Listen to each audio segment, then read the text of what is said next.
That's about as fast as I could do the move in.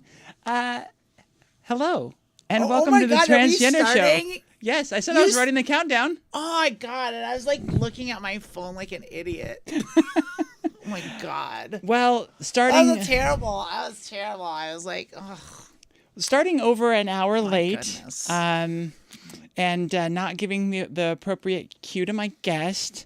Let's see, what else? What other things are we going to add to the checklist of things that we can improve for next time? Happy New Year, motherfuckers. Happy New Year! Oh shit, I indeed. just ruined the stream. I just ruined their monetization. Because you cussed within the first 5 minutes. I don't know, is it 5 minutes or 7 seconds? Yeah, I did. We can bleep that out live. No, we are. Right? No, we've been live for a long time. So you're Okay, well so within- technically, we've been live for a long time, like on camera on me. No, Good like God. probably 10 seconds before I sat down. I'm a hot mess. Yes. I am a hot mess as well. Like we're living the hot mess life. That is it. You got the hot right, babe. But amazing. In case you hadn't noticed, we've got a little bit of a rapport going. Tonight on the Transgender Show is my great friend Amanda Bonanza. Hi, everyone. So Amanda is part of my local peer group and has started hosting karaoke nights for us, which have been really wonderful and a good bonding experience. We did that last night, so not really to ring in the new year, but pretty close. Close enough. I mean, I'm not even. If we're being perfectly honest, that I am not in any way excited or looking forward to this year. Like it's like this year has not earned 2025. Has to prove itself before we celebrate anything, as far as I'm concerned. Yeah, and it's already set itself up for it's a disaster. Yeah, it's looking pretty ugly. Also, for those of you that don't know, and I don't know why you wouldn't, but Amanda is one of the co-hosts of Being Trans with Lilith and Amanda. That is on our show, on our channel on Saturdays at noon Pacific, 3 Eastern, and that is followed by an Amanda-only show, Mediocre Poker, where she plays Pot Limit Omaha. PLO, baby. Poker. Yes. I play PLO, and I do what's called a play and explain. And so if you don't know what that is, that's like I play poker, and then I talk about what I'm doing and explain what I'm doing and explain the decisions I'm making and why I'm making those decisions. So if you don't know a lot about poker, it's a good way to learn kind of poker strategy. It's one way if that's something you're interested in. And it doesn't seem like, I mean, there's a whole community out there that loves that stuff. But like most of the people that do what I'm doing are like professionals that make like millions of dollars. And so there's reasons to watch their strategy. But like, I'm not, I'm good. I'm a good poker player, but like I'm not a professional and I don't make millions of dollars. So like there's no, like you could watch my poker stream or you could watch like 100 other ones that are people that actually are professionals making millions of dollars. So that's the thing. It's like, well, gotta work on that. Gotta work on that. That. I have personally watched you win tens of dollars, though. You have watched me win tens of dollars. I have won tens of dollars. So, I win more than I lose. Yeah. This is a long meandering way of getting to that, the start of the show. We usually jump in a little bit quicker, but I love that we worked in the nice plug and gave everybody a good introduction into what you're doing here on the Transverse. And so this One year, more thing before we get past that, like I was doing another show called Transition Tuesday that was like basically what Being Trans was before, kind of sort of, and I just stopped doing it just because of the election and like having to scramble because we're all kind of figuring out what we're doing. But that's not over, but it's there. There's an archive of old episodes you can watch on the Transverse, and there was also some other stuff that we did. There was a cooking show called Culinary Delights. I spaced on it for a minute. It's like, it's been a minute. It's been a minute, yeah. And that's, I mean, I think it's hilarious. I just watched the first the baked spaghetti sloppy Joe meatballs episode, and I recommend it if you enjoy hilarity. They had a short stint of that game show called Who's That Turkey? Yeah. And where you just watch it, just check it out. It's on this very YouTube Twitch station. Well, no, it's not on Twitch, is it? Yeah, I think it's all It's just on this very YouTube. YouTube station that you're watching right now. You can just go in there and find it and enjoy hours upon hours of delightful content for you. Members of the trans community and allies, friends, people that want to know, what we're about and just have a good time. So yeah, it's wonderful to have that on there. All right, so let's jump into the meat of the Transgender show and get into your journey here. All right, what do you want to know? Well, I think our favorite first question is, how did you choose your name? Where did Amanda come from? Okay, so this is, I think, a good story. So you first come out, and I had a unique name. My dead name is unique and not necessarily gender specific. It was kind of masked, but it was so unique in its own thing that I felt like it didn't really matter and I could have kept it. But it just, you got to change it. And well, I got to be honest. I didn't change it.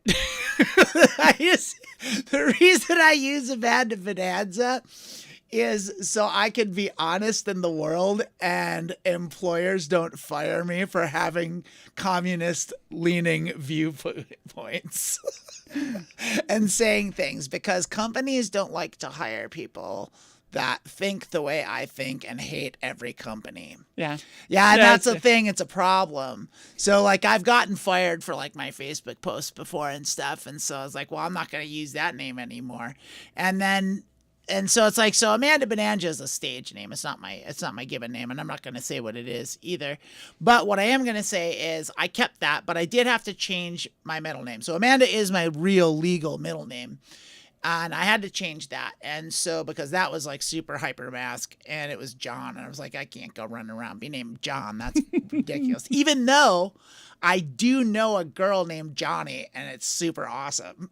It's because I kind of like girls with boy names. I find it kind of sexy. Yeah. It's we know a Charlie and there's a Johnny and I've met a 2 girls named Ryan now. And it's that's awesome. Well, and it's sort of the same thing that I've found with clothes, the sort of boy shirt, the button down kind of a thing, especially if it's really big, can look really cute. Wearing a tie under a cardigan sweater can be really cute. Some of those boyish things having a boyish name. But I feel like if you're trans, it's much harder to pull off the boyish stuff and not just look like a boy. I think it's harder at first. I think you got to get into it for a while, because I feel like I could do it now. Okay. At this stage, being, I'm 6 years into my transition, and so I feel like I'm at the point where and I know I've gotten there, because in order to pull that off, you have to have a certain level of comfortability, where you're comfortable with yourself enough to do that, or comfortable enough in your femininity to pull that off, and then it does work. Well, that's what goes back to what we've talked about in group a lot, and of course you wouldn't be privy to that, but about how much of it just boils down to the confidence. If you're able to portray confidence, people just take you as you are, as you present yourself to them, and that's some sort of one of the big things about getting comfortable, is being able to project that confidence. This is sort of a boyish outfit, and I'm wearing it with a short as hell skirt, and I look cute. And that's how you're going to think of me, because I'm projecting that I'm cute and I'm confident. So, well, confidence is you can do anything if you're confident. Honestly, you can get away with murder. You can just do whatever you want. And that's kind of the beauty of it. It's and it's we have talked about this in group, and it's one of those things that I think I think I got lucky. And I kind of figured out the trick to having confidence, because it is a trick. There is a trick to it. And you basically just have to make up your mind to do it. And I know that sounds like bullshit, but it's not. It's it's literally a it's literally a state of mind that you just get to. And what happens is is once you get there, it's then reinforced. So it's like anything else where it's like when you do a new thing, it's awkward and you're not very good at it. But the longer you do it, the better you get. But like it's a funny thing with like the duality of the human existence. And this is something I've seen, like, because we as human beings, we have this pull to like be around and help other and interact with other successful people, for lack of a better way to put it. But like, it's why like people don't like to give money to like unhoused people on the street, but if they see a celebrity in a bar, they'll buy them a drink without thinking of it. Like, because it's like, when you think about it logically, it's like the celebrity that makes the movie star that makes millions of dollars doesn't need you to buy them a drink. They can afford their own drink. And the guy or the person outside that is hungry and in the cold, they need your money. That you can help them a lot more than you're doing anything than buying like Keanu Reeves a beer. Like, you know, but you want to do that because like that's human nature. We gravitate towards pretty people and to wealthy people, and it's an evolutionary thing. It's like it's survival, because we've gotten to the point where like we're in this society that's like we've kind of tricked ourselves to think that we're no longer in survival mode. Like we've elevated ourselves above survival and lizard brain stuff. Oh, and we very much have not. No, we're still in survival mode. It's just super abstract.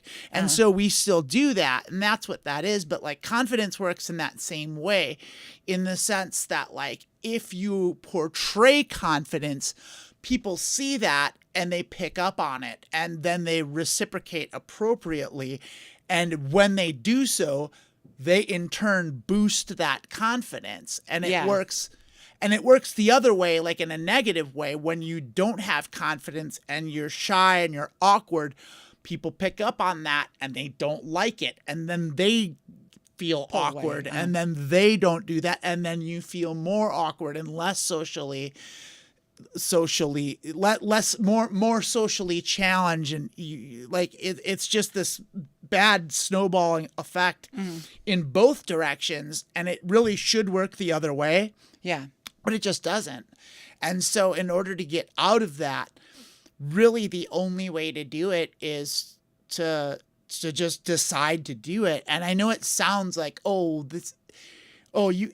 make it sound so easy, and it's not so easy, but there really isn't another way to do it as far as I can tell. It's that, and the thing about that is, and there is another trick to it, and that's just loving yourself. It's just like, you have to love yourself, because I think a lot of people don't. I think a lot of people, especially like the trans community, it's like, it's so hard being trans. Like it's just such a, like, society, it's such an isolating experience. Like growing up in the closet, it's like you have no one to talk to, no one to relate to.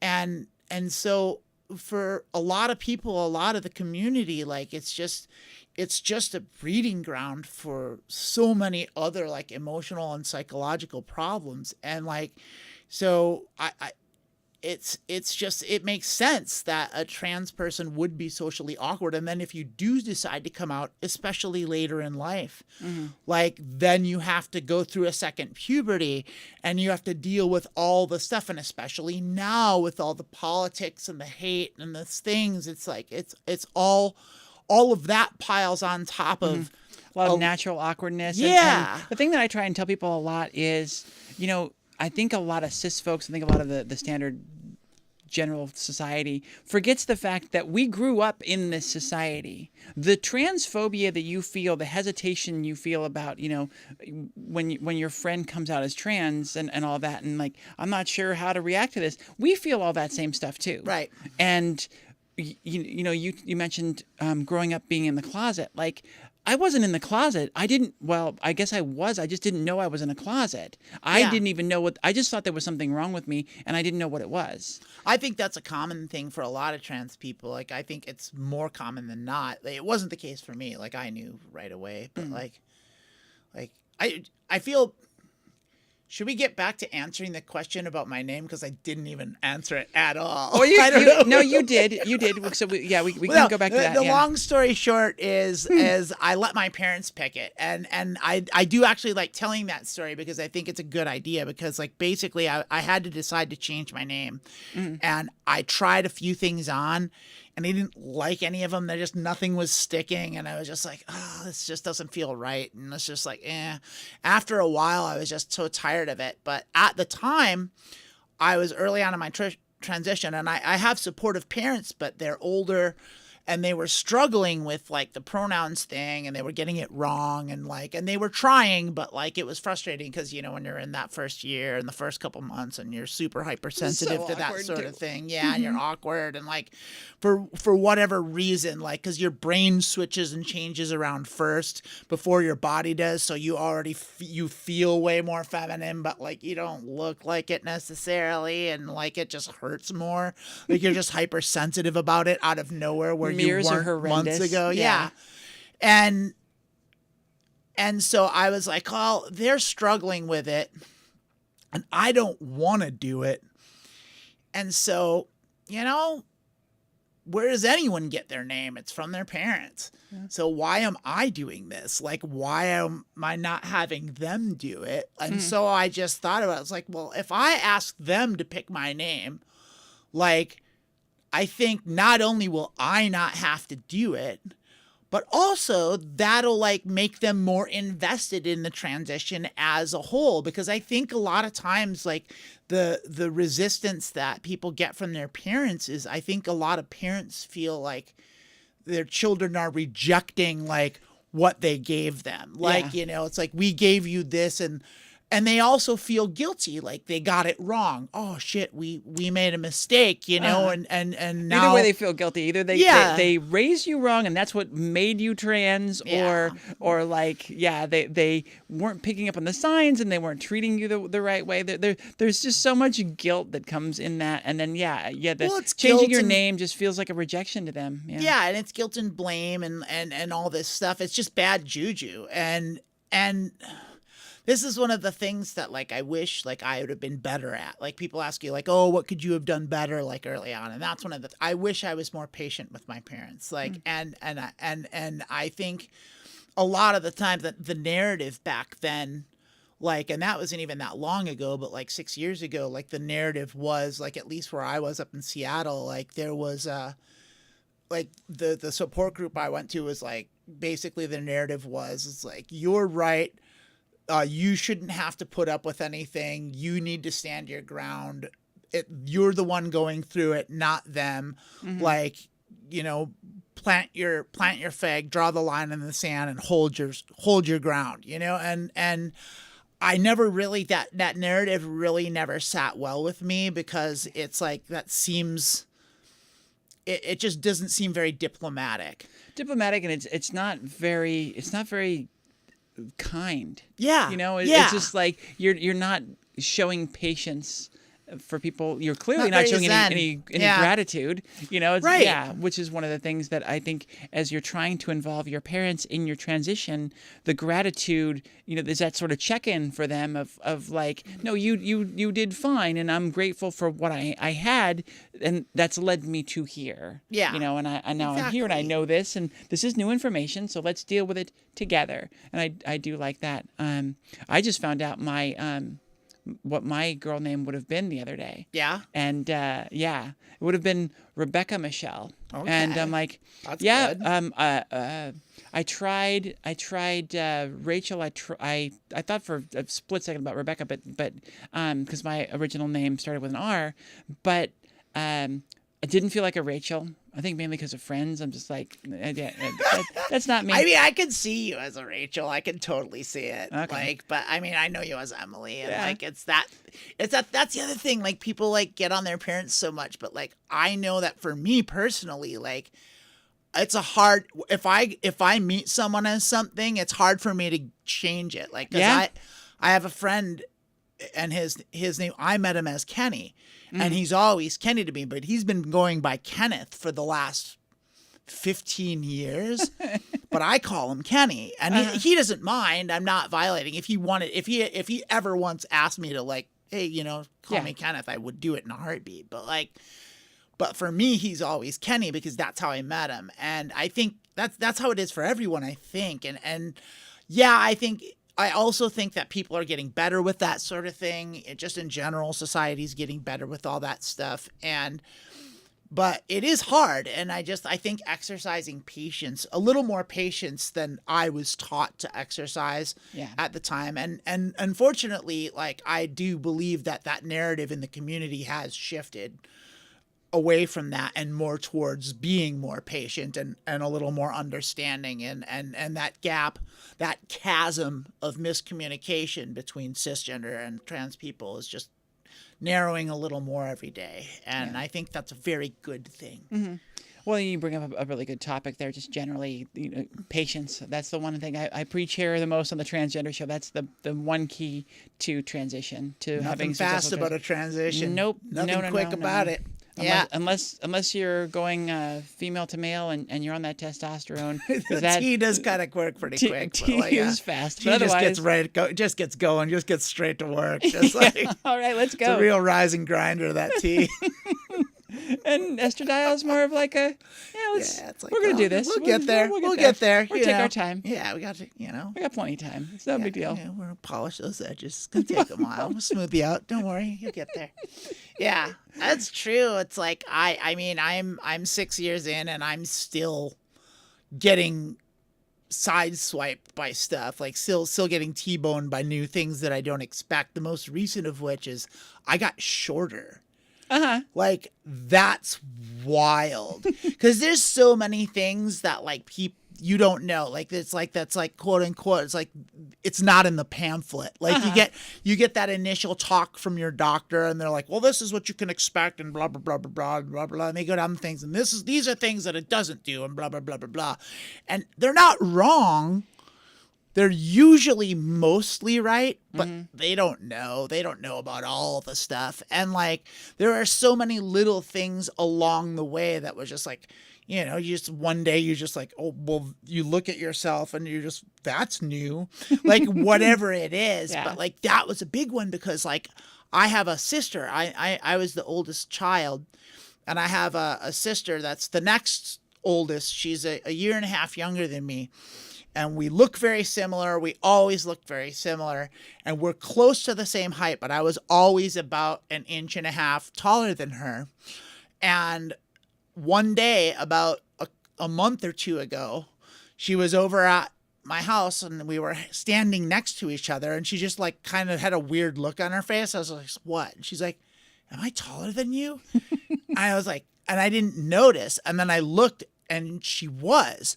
And it was like, and that's not, that was a hard thing to understand. And I honestly, I think since then I've gotten shorter because my friend Alice was over and she's noticeably taller than me now. And I knew she was a little taller than me, but she didn't feel like she was that much taller than me last time I saw her.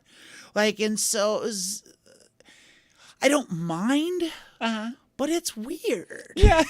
It's weird. So do you know where that comes from? We should probably share with the audience here. Where what comes from?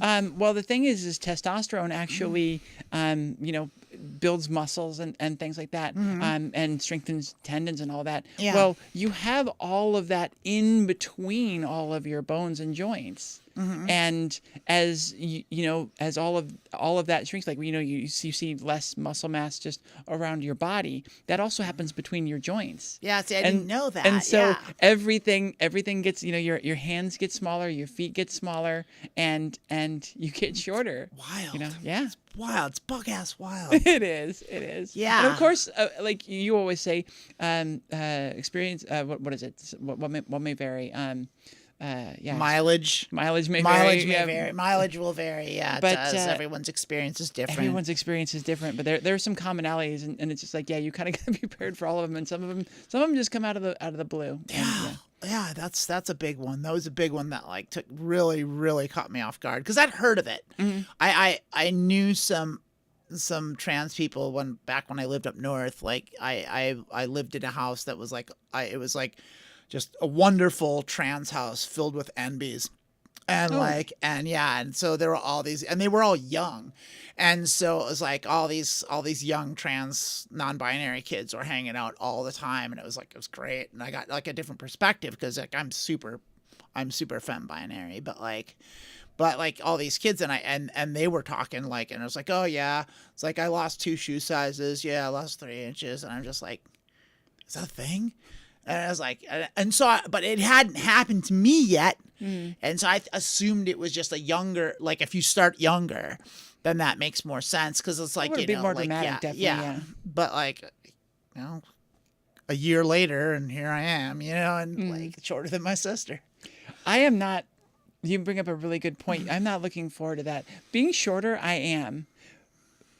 Having smaller feet, I am. Oh, but I wish my feet would get smaller. I like just 2 sizes. I just need to go down 2 sizes that I can shop. You can shop, yeah. But then it's just like I have found shoes that fit me, and I like my shoes. I have a whole shoe wall in there. Well, and if I couldn't wear those anymore, I'd be pretty heartbroken. Well, so, that makes sense. But I mean, I don't know. Wouldn't it be nice? Well, what size are you? I don't know, 10 and a half. Well, that's because you can shop. Yeah. Like they stop at 11. Like all the stores stop at 11. So like, I mean, I'm a women's 13. And so it's like, I can't get nothing. It's like being a left-handed guitar player. It's like, you just see all the things you want, but can never have. Yeah. Like, yeah, it's just, it's a terrible situation. So let's move on.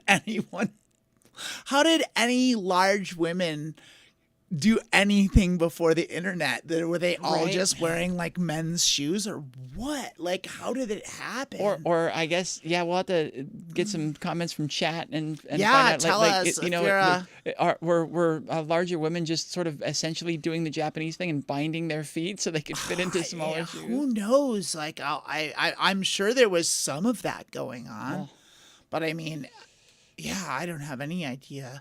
It's even hard, even just with the internet. Like, it's just hard still. Your options are so much more limited. But I've got a silly example of that. But yeah, roller skates. Finding cute roller skates, you know, in fun colors, fun girly colors, in larger sizes. Ooh, that's a heck of a challenge out there. I mean, that does surprise me a little because I think of all things like roller skates could like you'd hope, because like, you know, even a big man, if it's roller skates, it's okay if it's pink with purple rainbows on it. Like, it's roller skates.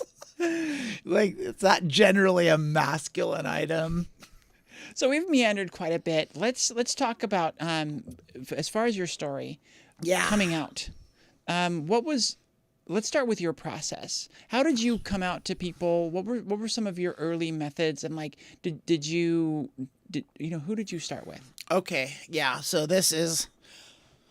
just gonna get to it. So this requires backstory. So like, I didn't come out until I was just before I turned 42. I was late into my 41st year, and it was just before Halloween. And I had actually, like, I had mentioned earlier that I knew the whole time. And I actually did come out to my parents when I was 5 in 1982 in Milwaukee. And they didn't take it well. And I didn't understand why they didn't take it well. But as a 5-year-old kid, just kind of saying that and then getting the reaction that I got, was like, okay, I did something really bad. I don't know what I did that was bad, but clearly that's not okay. Mm-hmm. And that was just it. That was like a 35-year sentence. Like, and so it was like, okay, then that now I know that no matter what, I can't tell this to anybody. And that's how it was. And so I just held on to that for most of the rest of my life. And what ended up happening is, it was always there. It was just, it's that thing where it's like, you suppress it and you go on, and like, every couple months, maybe you get like the urge to like, wear some women's clothes, or like, do a thing and like dress or whatever it is. And like, tend to your needs, and shamefully, obviously. yeah, shamefully and always in shame. And like, and you do it, and then you kind of do it, you get it out of your system, and then you go back to shoving that part of you back down in the hole and going on with the rest of your life. And like, it's just a cycle I got used to. And it's just like, that was every so often that would be the thing. And so what ended up happening is, as soon as I pretty much hit 40, that cycle started getting more and more frequent. And the mental bandwidth that it took keeping up appearances started filling up my hard drive. Like, and so I was running out of bandwidth, and I was starting to forget things. It started off as like little things at first. Like, it's like, oh shit, was I supposed to go meet Andy for lunch? It's like, I don't remember. Like, oh, did I take out the garbage? I can't remember. Is today garbage day? It was yesterday garbage day. It was just like little things, and it just little things at first, but then like it kept building, and eventually it started to get to be like more important things. Like, it's like, shit, is today my day off, or was I supposed to go to work today? Or like, did I pay rent? And it was like, okay, that's bad. Yeah. And it started getting really bad, and it started affecting me, and people started noticing. And my friends, at the time I was doing a podcast called Console Obscura, at which you can see it's on Libsyn or all the things, and it's a video game podcast. You can check that out. There's a plug. And we were doing that at the time, and my podcast buddies started noticing, and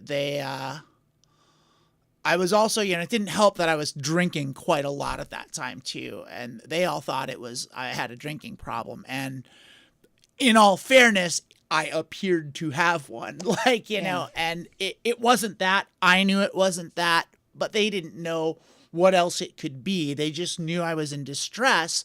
And they saw that I was drinking a lot, and that I was forgetting things. So that's the connection that they made. So what happened is they started having like interventions for me.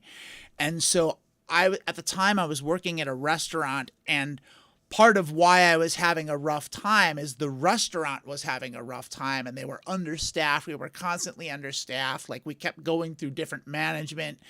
My work life was chaotic and hard to deal with, and I was having a rough go of it. And so I was working too hard. I was overworked. I was exhausted. I was all of that. And then I would come home from a long, shitty day at work to walk into my front door to see like my friends sitting around in a chair in a half circle. I'm like, we need to talk. And I was just like, this is the last fucking thing I need right now. And it's like, and I know what it's about. So I have to sit through this. And they were like, we've noticed you've been drinking a lot. And it's just like, yeah. And so like, and the thing is like, I don't blame them. Like, that was the right thing to do. They saw me, and they saw I was in distress, and they cared. And that's a good thing. But like, I knew what it was, and I just couldn't tell them. Yeah, and you sort of had to hyper, perform then in those moments, like, to go along with what they're seeing, because you still don't want to spill the beans and come out. And so I had to sit and take it and be like, okay, yeah, I guess maybe you're right. Maybe I should slow down the drinking. And they were right. I should have slowed down the drinking. Ultimately, I did. But but it just doubly sucked. Like, everything about it just sucked. And I was there, and then I was like, okay. But in a sense, it did lead to it, because it was just getting harder and harder, and I was just getting more and more exhausted, and more just like apathetic, and the days were sucking more and more, and I was just getting tired of it. I was so tired. And eventually one day rolled around, and I got up out of bed really, really early, and I didn't have to work that day. And so I got up, I made my coffee. My roommate and his girlfriend was staying over at the time, and they were in their room. And I got up way before them. I made a pot of coffee, and I just decided to go to downstairs and go to do some work. Like I was making music and doing all sorts of artsy fartsy music and video production stuff down there. And so I was like, okay, I'll do some work. And so I went to work, probably mixing music or whatever it was. And I just felt like shit. And like like I said, the days when like the urges to deal with it went from being like every couple months to every month to every 3 weeks to every 2 weeks, and it was getting to the point where it was like every day. And I was just like, I have to do something about this. I can't put this off anymore. And so I just sat there just feeling just like shit, just feeling like garbage. And I sat at my computer and I just pulled up a Word doc, and I was like, all right, I'm just gonna like be honest with myself. And I just sat there and I just typed out like every feeling I had, everything since I was a kid, like all the times, like, you know, and just was purely honest with myself. Like, and just like not hiding anything. And while I was doing it, I heard my roommate and his girlfriend get up and make coffee and breakfast and go to work. And like a couple hours went by.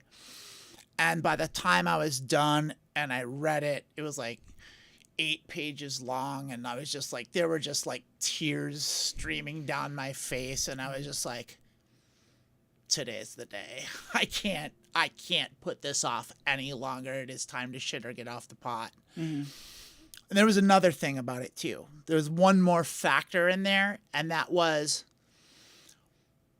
my roommate and his girlfriend. His girlfriend was staying with us because she was remodeling her house, and I knew that once that house was done being remodeled, that he was going to move in with her, and I wasn't going to stay in that place, and that I was going to have to get like an apartment by myself. And it was coming on winter in Seattle. And like, I knew based on how I'd felt and how I'd been dealing with things that like, if I didn't tell someone and I moved in to a place by myself without telling anyone, that would have been it for me. I wouldn't have made it through the year. And I don't think I would have killed myself, but I would have like just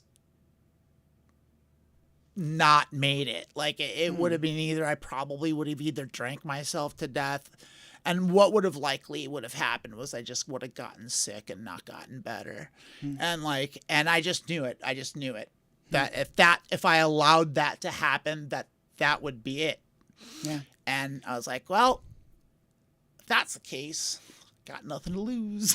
So you told the roommate and the girlfriend? Well, I made up my mind to tell my roommate, and so I texted him, and this is at about 10:30 in the morning. And I just texted him and I was like, hey, can you, like, do you have any plans tonight? And he's like, no. I was like, do you mind like coming home and like maybe not bringing your girlfriend? And he was like, I've got something I need to tell you. And like this was out of character for me. So it raised his suspicions. He was like, yeah, I guess I could do that, you know. And I even through the text, I could hear the apprehension in his voice, and it's like, okay, yeah, it's pretty important. I need to talk to you, and so that was it. So then, I couldn't back out of it. Now I already told him that I had to tell him something, so I wasn't gonna make something up. Yeah, because it's got to be pretty consequential. Like I committed to it. So the problem was, it was 10:30 in the morning. And he didn't get home until about 6:37 at night. And so, like, I had the whole rest of the day on it the whole day. Exactly, to stew and to go over in my head about, like, I'm going to say this, and how do I say it, and how's he going to react to it? And if he reacts this way, then how am I going to react? And you go down the tributary, and you always take the path of the worst case scenario, and you just envision all the most horrible things that could happen, and like, And I had no reason to believe that he would be anything but accepting and understanding. But you just don't know. And that's the thing about being in the closet. And I think that's true with anything that you're in the closet for, being if you're gay or like, even if you're just a fucking atheist in a religious family, you know? And it's like, I think like anything where you're pressured to be something that you're not. And, but, and I hold steadfast to this, but it's always amplified when you're trans. Like, it's like, it's harder when you're trans. And so it's like, cause somehow it's like, quote unquote, worse, you know? I don't mean, of course it's not bad, but you know what I mean? Yeah. Well, and, so you, how did it actually go when you got to this time several hours later? So many hours later, and I going through worst case scenario, pacing, drinking coffee, like not really eating, feeling like, and eventually when he did get home at about 6:30 and the sun had gone down, and like he came in to me with crying and in my pajamas, curled up on the couch in a ball, like crying with like snot everywhere. And like, what a picture. And he just came in and he was like, what's going on? And I like, and so I said it, and I had my prepared way that I was gonna tell him. And of course that didn't work. I just like blurted it out in the most inelegant, slobberingly clumsy way possible. And I was like, "Wah," and I just told him, and he just looked at me and was like, is that it? I thought you had cancer or something. What the fuck? You need a drink? Yes, like, please. Yes. It's like, yeah. What are you worried about? You know, and like, and it was like, it was weird how not weird it was. Like, but that was weird. I was expecting like this big thing, this big confrontation, a bunch of questions. And of course, like, you know, we each poured ourselves a glass of scotch, and we sat, we drank, and we talked about it. And like, but like, and then there were questions, and there was a Q&A, of course, but like, and then I told him a bunch of stuff, but like, yeah, it was no big deal. And then after that, it was like, well, you know, then I have to figure out how to tell everyone else. And so I just did it in like kind of basically in my circles. I just like had a circle. So it was my roommate first, because I was making music with him. I was doing the podcast with him. I was living with him. We were tight. We were best buds. And like, and so him first. His girlfriend was cool. I didn't want to tell her. I told him he could, and she was super supportive, and that was great. And then after that, it was the rest of the podcast crew. Okay. And then it was like, okay. And so I told them individually, you know, kind of called them up and made arrangements to meet them and see them. Hey, let's have a thing. And so I told them that happened within the next like week. And then after that, it was my band. And they were living, or my former band, we were still working on a record, but they all lived in Olympia and I lived in Seattle. So I called them up and like, okay, we got to do this. And like, they were coming up to do mixing and stuff. So I had to set a time to do that. So I had to tell them, and that went well. Of course, it actually all went really well. Like I didn't lose a single friend, like, and like, I really got lucky in that regard. But I also made good choices with friends.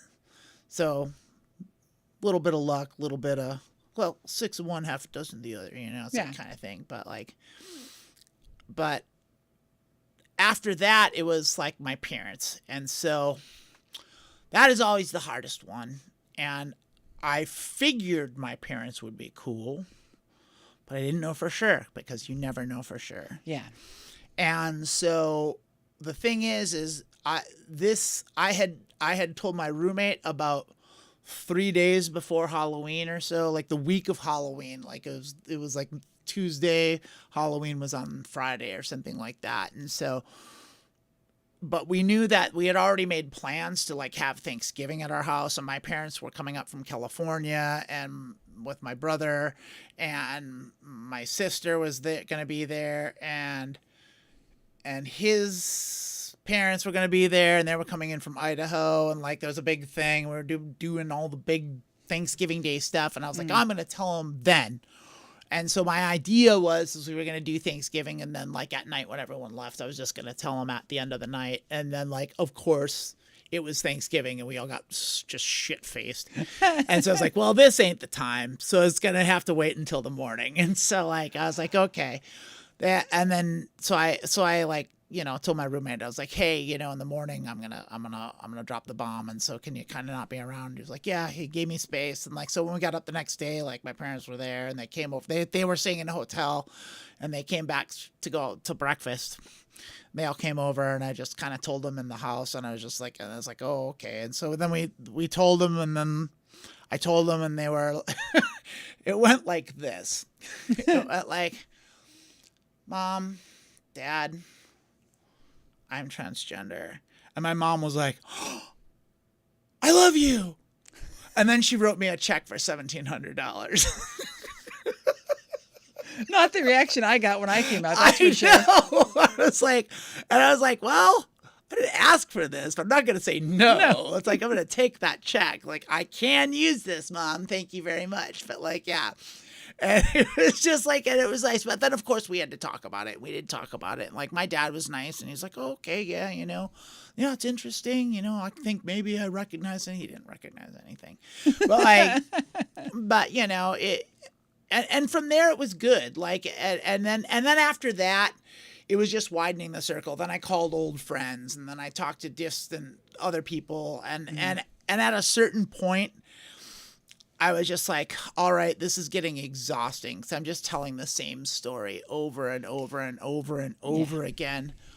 So now I'm just going to drop the Facebook bomb. And so that was it. And so I just basically wrote a big thing and like, hey, and just made the announcement on Facebook. It's like, hey, and I hadn't changed my name or my pronouns at that point yet. I hadn't decided on that. But like, it was like, hey, I'm trans. I'm going to start HRT. And then a bunch of other stuff. And I wrote out a very elegant piece that I enjoyed and I'm proud of. I think it was a good thing. But that was it. And then after that, I just stopped caring. And I was like, okay, now I'm putting this on all of you. You tell people now, because I don't want to talk about it anymore. I need a break. Like I need to just live. Like, yeah. Well, and I want to give you a chance in a second to talk about what you learned from that process. But one of the things that I've already kind of learned, you know, you talked about when you came out initially to your roommate, it was slobbering, it was snotty, it was just a big clunk of I'm transgender. It was like very cringy, right? It was so cringy, and like I look back and I'm like, oh, how could I have said those things? And then you had these other interactions where you're trying to kind of build this, and then you kind of got your story down, and then you published it in Facebook. Essentially, and it was, and like you said, you think it was pretty beautiful and elegant the way that you put that together. Yeah, I think so. I think I'm a good writer, yeah. But, you know, correct me if I'm wrong on this, but it sounds like the method didn't matter. It was the people, the connections that you had, that's what mattered. Yeah. What I'm trying to get at is to say that, like, when you're ready to come out and you need to come out, do it the way that you need to, do the way that it not even do it the way that you need to, like, accept the way that it's going to come out and just know that that is good enough.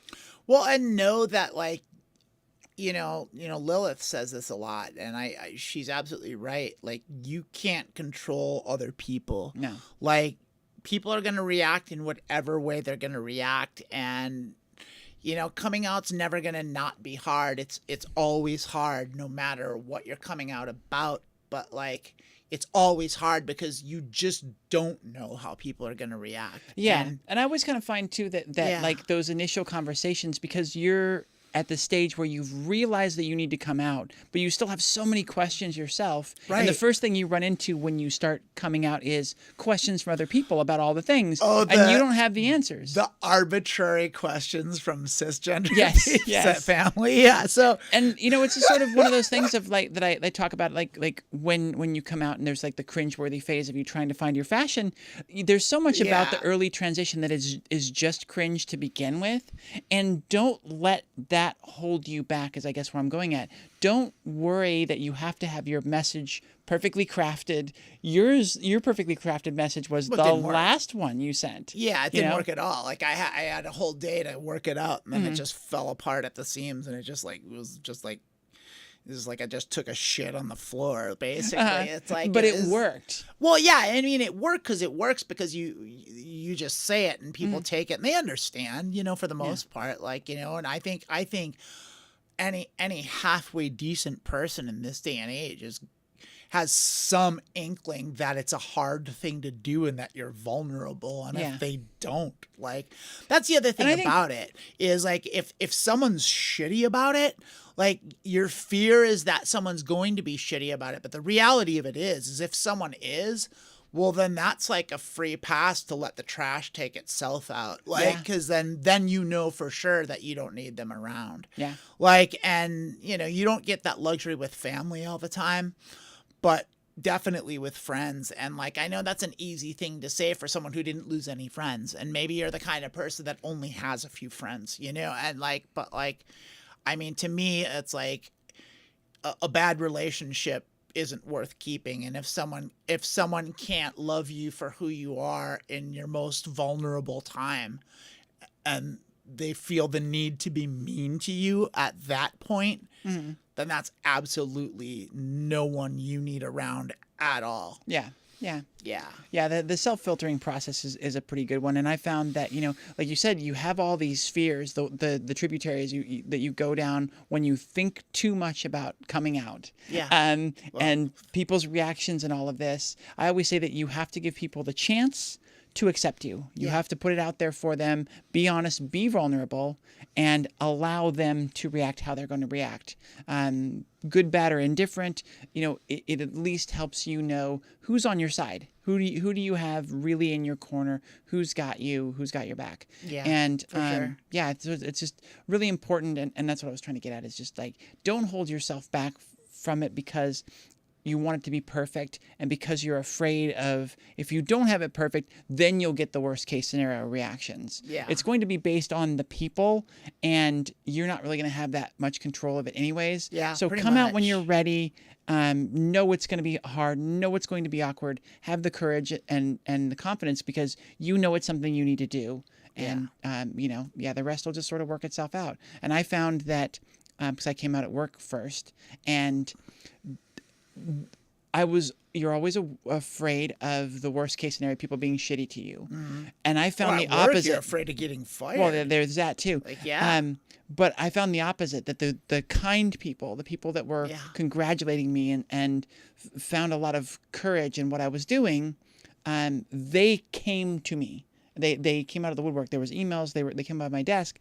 The people that had a problem with it just sort of fade into the background. Yeah, they're cowards. Yeah, they're cowards. And so it's not something that is really that bad. The one-on-one situations where you're coming out to your parents and stuff, like, that's always going to be hard, like you said. It is. It is what it is, and you get what you get. And the other thing, too, is, like, people's initial reactions aren't always what they're going to be later. People do kind of change, and, like, once it settles in, some people can, like, kind of shift positions a little bit, and, like it.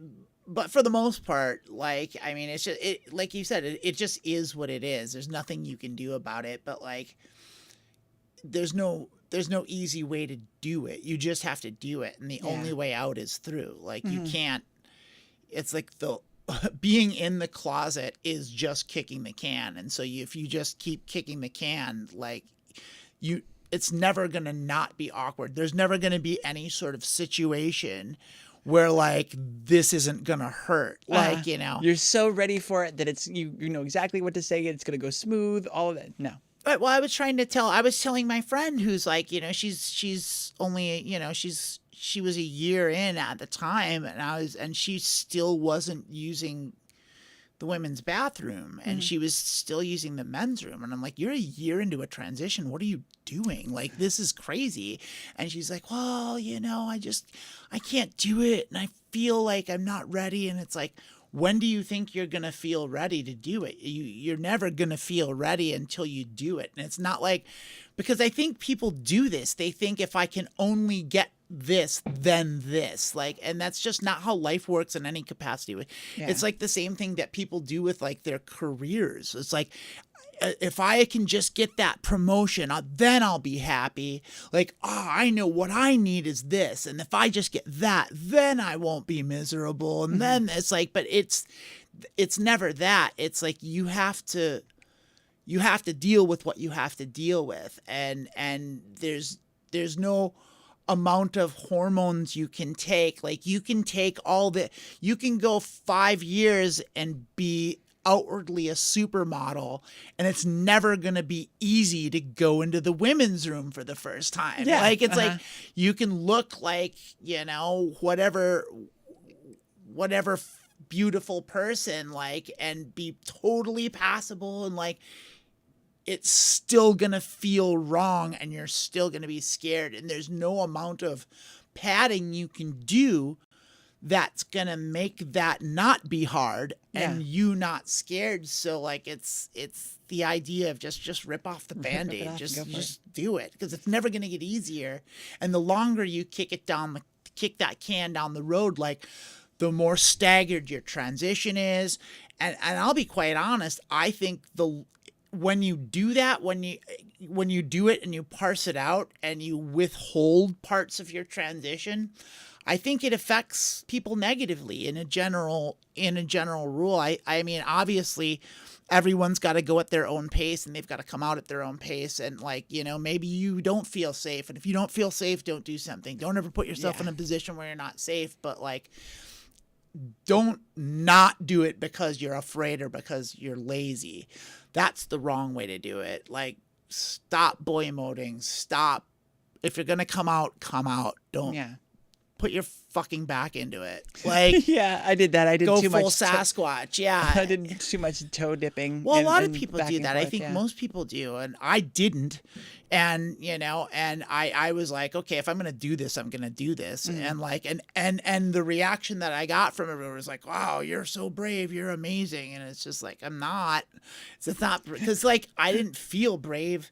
Like, it was just like, it was survival. It was like, I was gonna die. Like, well, that's not bravery. I literally waited 35 years. Well, and our experience is the exact opposite, right? Yeah. Like, all that we're experiencing at that time is fear. Like, I am afraid. I'm the most afraid I've ever been in my life right now. I don't feel brave. Like, I feel scared. Yeah. I want to cower, and I can't anymore. Yeah.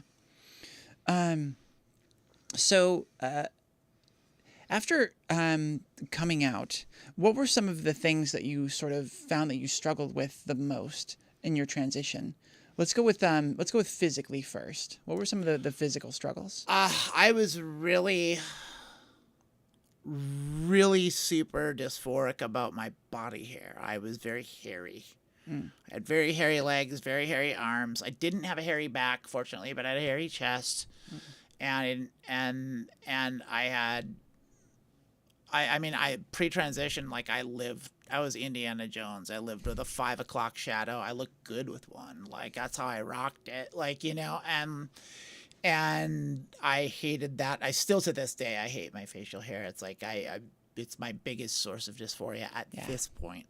Like, and that was a thing. And so like, I struggled with that a lot. And I did a thing that I regret, which is I used like I used a depilatory for a while, like on my arms, like Nair, a cream, a hair removal cream. And I can't recommend enough. Do not do that. They're terrible for you. I damaged my skin, and it's permanently damaged because of it. And I didn't do it right.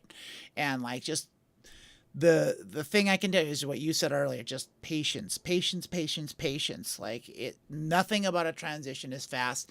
Eventually the body hair goes away. That one took a while. I think it was about 3 years in before I really noticed that like all my body hair had kind of gone away.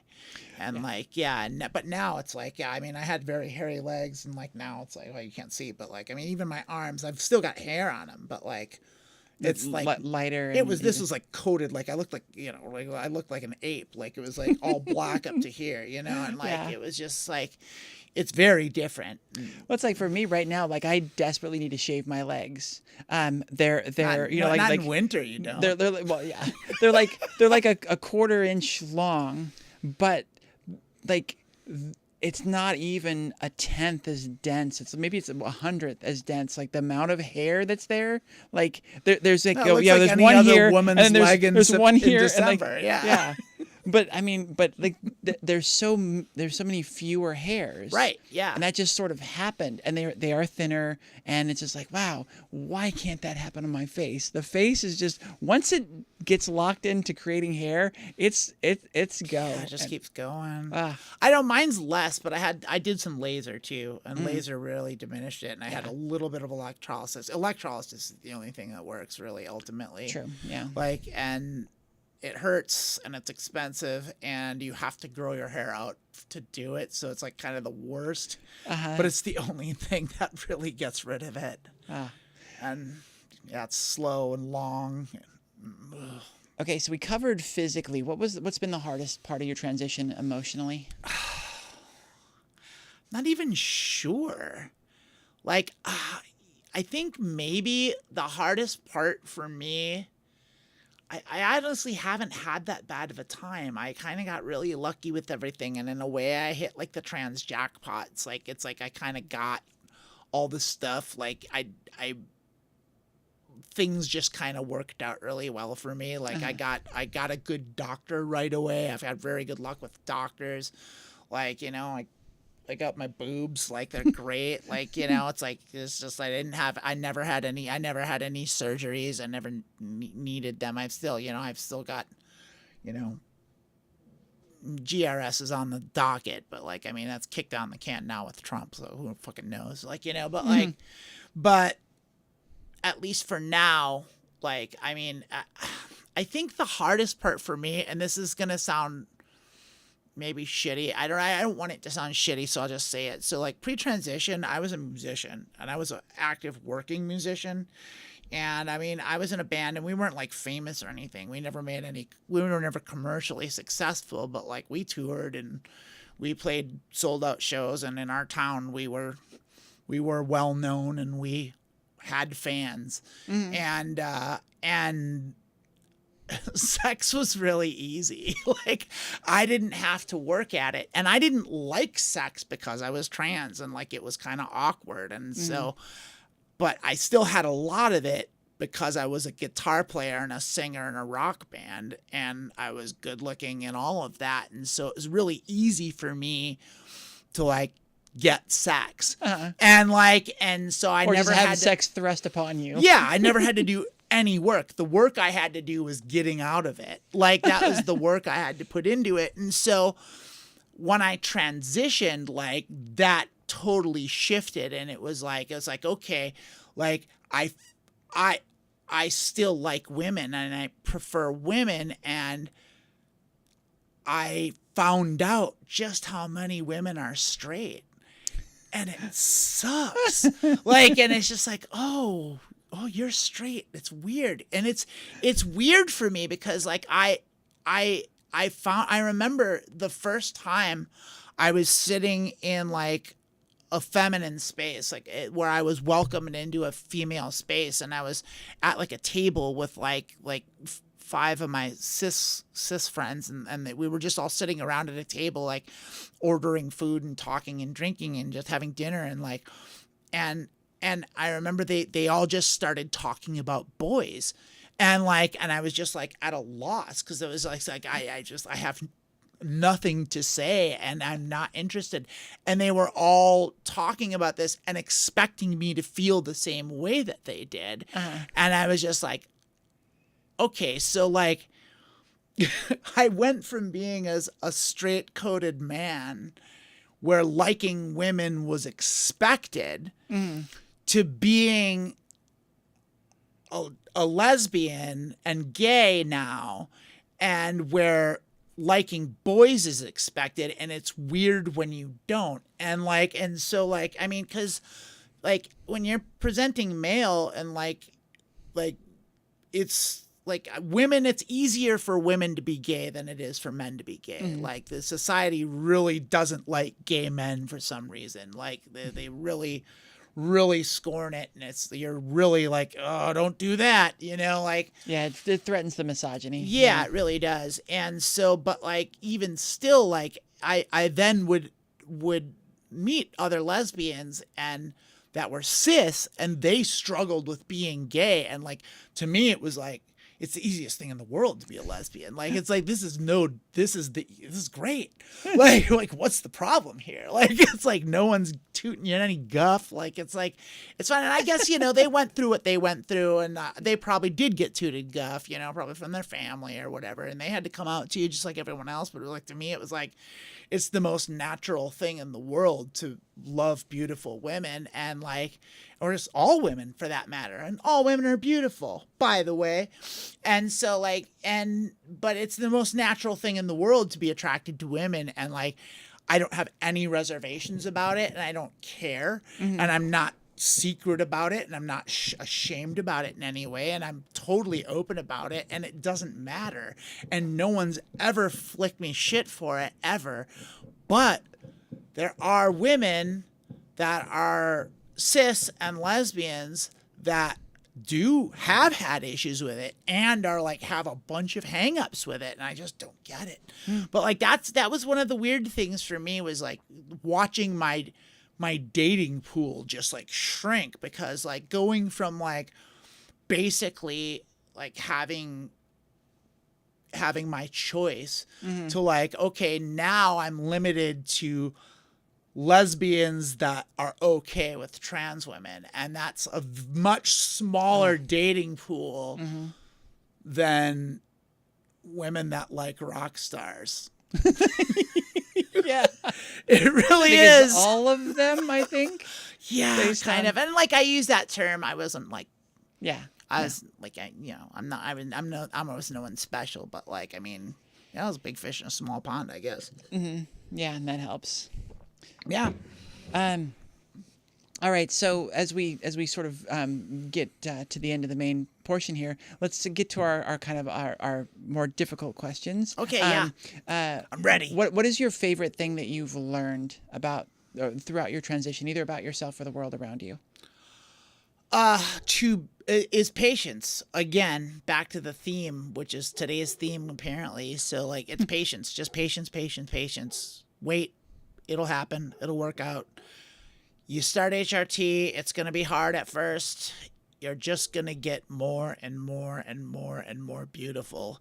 It's amazing what this medicine does, and how wildly effective it is, and how like incredible and how well it works, and how holistically it works. It just covers everything, and how many of my problems were solved by this wondrous, amazing medicine that's cheap and safe. Like, and it's just amazing. It's just incredible. So, but it's not fast. It takes time. Yeah. And so, like, yeah, eventually the body hair does go away. Eventually you do get shorter. Eventually, your skin does clear up. Eventually, your shoulders soften. All those things that I was dysphoric about, that like, eventually you do pass and you do go out into the world. Not everyone does, obviously, and some people don't want to, and that's true. But like, I mean, I think like that's another thing I try. I should be better about it, because like I do have pretty privilege, and like, and I try to not flaunt that or like do anything like that. But like I was at least you you don't ever feel like you pass. Like, even if you do, Yeah. you're never sure. Yeah. You see what you see in the mirror, but you have all the baggage of your life's worth of memories, and it's still your face, and you still see, you know. And I still have my days to this day where I look in the mirror and I see boy. Yeah. And I know that's preposterous. I know I don't look anything like a boy, and no one clocks me ever. And like, I go out into the world and I pretty much navigate freely, and I haven't gotten misgendered by the general public like in 3-4 years. And like, that's a super luxury. That's a luxury. And I get it. But like, I think most people eventually get there if they let go.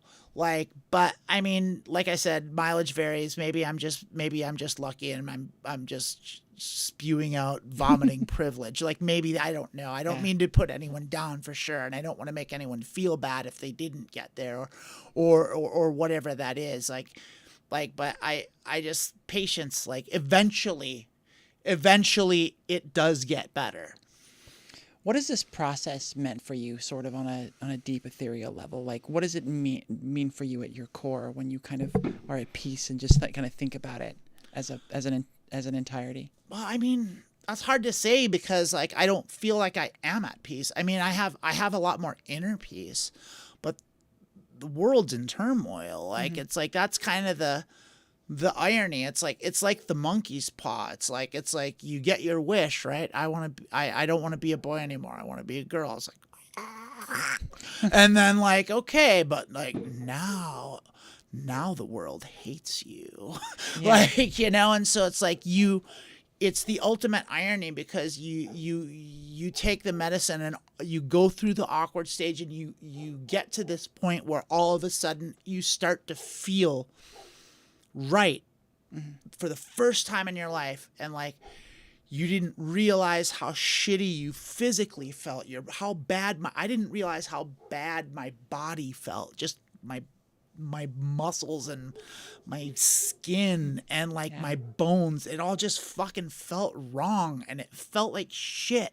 And all of a sudden it started feeling better, and like, it felt so much better that it took me by surprise, and I was like, what is this? This is a great feeling. And then it just kept happening more and more, and I finally realized, wait a minute, this is how normal, this is how it feels to be cis. Like, this is what normal is. My baseline was just in the fucking shitter. Like, it was just, I didn't realize that, like, I spent my whole life feeling just physically terrible with no respite from it. Like, there's never a break from it. It's always in perpetuity feeling like, just like dog shit. Yeah. And so to start feeling better is amazing. And like, the senses open up, and I enjoyed the taste of strawberries, and like, I could enjoy a snowfall instead of complaining about it being cold, you know. It's like all these little mundane things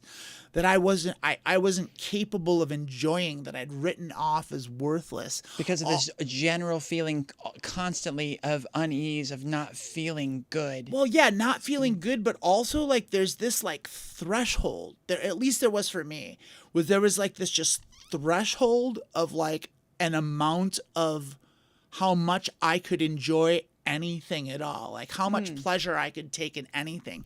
And it was a very hard limit, and it was a very low threshold. And it's one of the reasons I went into music in the first place, was I needed something to like give me dopamine, to make me feel okay. Because at least when I was on stage and people were cheering for me and showering me with the shallow love of strangers, like, that made me feel good, if just for a day. Yeah. Like, and that was the best I could feel. And even then, the best I ever felt was not completely shitty. And so like, for that threshold to just disappear, and that glass ceiling to just like open up, and to crawl out into the sunlight and like experience what like life should be for the first time, and achieve that and be happy for the first time. But then the outside world turns into a dumpster fire and a goddamn war zone. And all of a sudden, like, you have to worry about, like, oh shit, are my rights going to get taken away? Like, oh shit, people want to hurt me. Yeah. Like, oh shit. Like, and that was another thing. It's like, I realized also, like, just, and this isn't necessarily a trans thing, it's a feminine thing, but like, I used to do this thing where I would go on wine walks, like, and I would go out, and it was a regular thing for me to, like, put on headphones, like, fill up a big gulp full of, like, a bottle of wine, and, like, walk around and drink wine, listening to headphones, singing along, and, like, smoking cigarettes and drinking wine and smoking weed, and, like, out in the middle of the night, sometimes at like 2 a.m, like, not even thinking, this is like not a care in the world, and like singing at the top of my lungs, not caring who heard. That's how I got my singing practice. That's where I did it. Like, and I would do that regularly. And then, like, I remembered, like, I transitioned, and it was about 6 months in, and I did that, and I was like, I shouldn't be doing this. Like, this isn't safe. Like, well, like, and it's so funny too, because I remember kind of early on, you know, there was a big pushback when you come out as trans. There was, you heard a lot. Why would you kind of give that up? And, you know, I did hear people talking specifically about the privilege, the male privilege. Like, I watched it pack its bag and walk out the door. Yeah, like, why would you give up that privilege? And it's like, well, because of the feeling of how great it is to be able to be ourselves. But even then, I wasn't aware that it wasn't just giving up some privilege. It was going from the most privileged possible that you could be in the world, practically. Yeah, pretty much, minus being extremely straight wealthy. white American. Yeah. Straight white American male. Yeah. And then suddenly to find ourselves again, because a lot of it's because of the way the world's changed, but not only losing that privilege, but going to the exact opposite extreme of, like, going to most persecuted, smallest minorities. Yeah. And well, okay, I want to clarify that, like, because it's not. Yeah. Because disabled, non-white trans people still have it way worse than me. Oh, yes, like, yes. Yeah, and Very like true. a lot of like. But if it's just trans, and there's all sorts of different problems. Like, you know, it's like I'm not gonna even speak on that because I don't want to compare. No, like, and that was a misspeak. But you get the feels point of, like it. Yeah, to go from the damn near the top to damn near the bottom. Yeah. Like, you know, there's definitely a very specific hate that's set aside for trans people. Like, and it's a very targeted and laser focused hate. And I love the meme you showed me before the show that kind of helps illuminate why the right winger with the looking at trans women. And I know exactly why. It's because they find us attractive and it makes them feel gay, and that makes them feel shitty, and they hate themselves for it. That's all. That's the bottom line. And then they blame us because we're tricking them.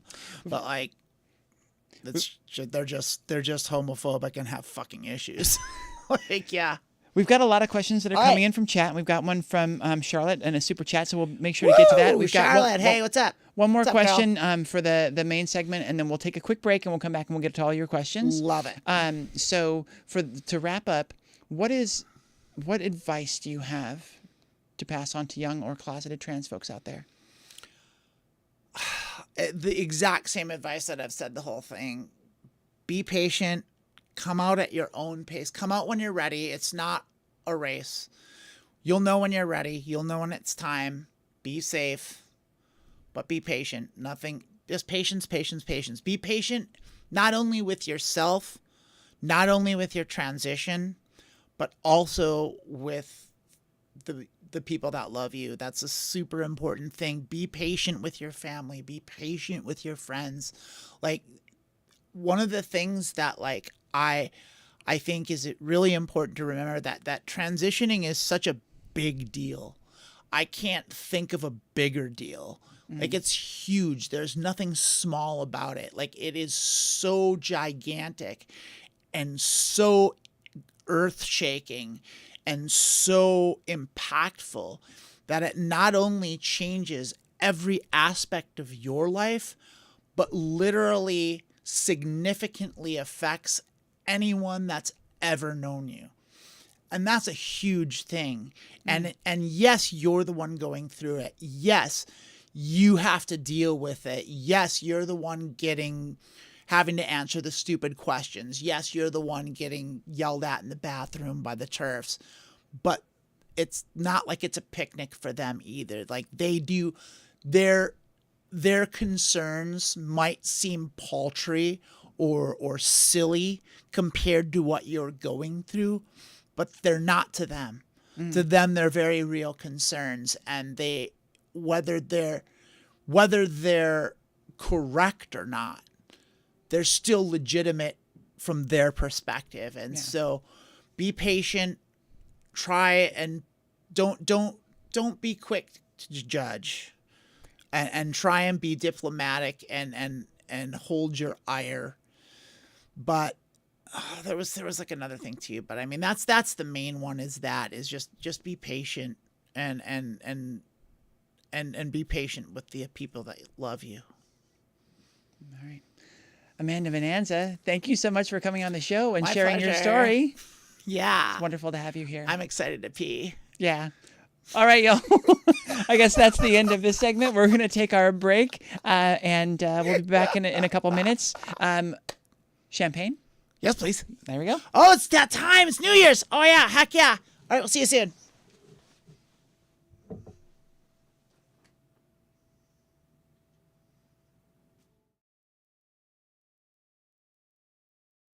What advice do you have to pass on to young or closeted trans people out there? And this is probably cliched to death, but I have to say that you have to do what's right for you at a time that's right for you. No one else can make that decision for you. And no one else can push you into something that you're not ready for. You can't live your life to make everyone else happy all the time. Because if you try and do that, you're going to fail. You're never going to make everyone happy. I think getting a support network and at least telling a few close friends is huge. It's so huge, because those feelings of being alone and not being seen be really devastating. Having the support of a couple of really close friends or family members or whoever you trust is just absolutely huge. Just find anybody to talk to that you can about this. If you feel like you're trans or you might be trans, or just find somebody you can confide in. Having a group of friends, no matter how small, or somebody that can back you up and lift you up during it will mean the world. Because at first, everybody is scared. The more you go out, the more you build your confidence in yourself, the less it'll affect you. Everybody feels it and will continue to feel it. And it's just whether or not you let it overtake you and control you, or you let it go past. Almost every relationship has grown deeper as a result of sharing this deeper part of myself. So I think there's something to finding your community to get to expand with and reinforce, but I think it then amplifies into almost every other relationship you can have. I think that there's a struggle to transition the right way. Everyone's going to transition on a different timeline, in different order of operations, and as long as it happens how they want it to happen, that's a valid transition. And not transition is valid. I do struggle with this. I should follow my own advice. Don't focus on regretting things, not ever not starting early enough or anything like that, because then you'll just go through a loop and just constantly think about it, and it's not something you can change. I didn't take anything for granted. Every positive change, even most of the time, I swear it was just a placebo, where I'd notice some growth in places that I wanted growth, or I would notice like really subtle things. I swear every single day for that first year. And those are I looked at the victories more than I looked at anything else. And I think that's super important during the first year. So much of transitioning is waiting, was just waiting on something. Waiting for things to happen in your body, waiting for things to happen in your brain, waiting for surgeries, waiting for name changes. Be patient.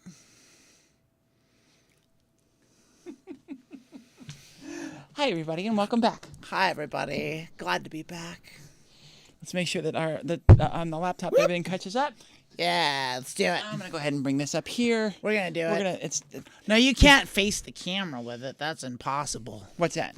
I thought you were gonna put it up here and like have it facing this way, and I don't agree. All right, so we've got me coming in and saying, God damn, I look fat. Holy crap. You do not. You're beautiful. So let's start with our super chat. Let's. We'll leave it. Well, yeah, I think it looks fine on that. I got the crap shocked out of me, so. She did. That's weird. She's been walking around barefoot on carpet and then touched a piece of metal. It's super real. Yeah, I don't know. Anyways, I learned the other day that you want to open it? Yeah, let me do it. Okay, I got this. I used to be a bartender. Okay, nice. She's got it. Plus, you got Emily stuff to do. I don't know how I didn't end up with two champagne glasses. I thought I grabbed two champagne glasses, but it's fine. That's all right. Checking in on Twitch. Hi, Alexis. Thank you for coming over to Twitch as well. First off, we've got Charlotte in the chat. Thank you so much for the super chat. Charlotte. Hi, my love. Thank you. Amanda. Yes. Do you think the self-pressure of quote-unquote not passing is the biggest curse to not moving forward in one's own transition to be themselves, and that comfort would help pass sooner? I think that absolutely can be. I think it's definitely a contributing factor. I think comfort. Cheers first. It takes a minute to get comfortable because you're going through second puberty and it's awkward and it's not comfortable. It's your boobs hurt, like your body feels weird, like your emotions are running wild, like it's like you cry a lot when you didn't used to cry, and you cry about silly things, and you realize that you have a cycle now and that you have a period, and like all this new stuff is happening, and like all the clothes, like you buy clothes and then they don't fit because your body's changing.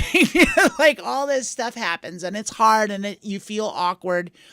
Like I am a very confident person, and my first 6 months of transitioning, that the 3-month mark was the least confident I ever felt in my life. I felt so not comfortable talking to people, being seen, doing anything, going anywhere. I just felt out of place, out of my element everywhere I went.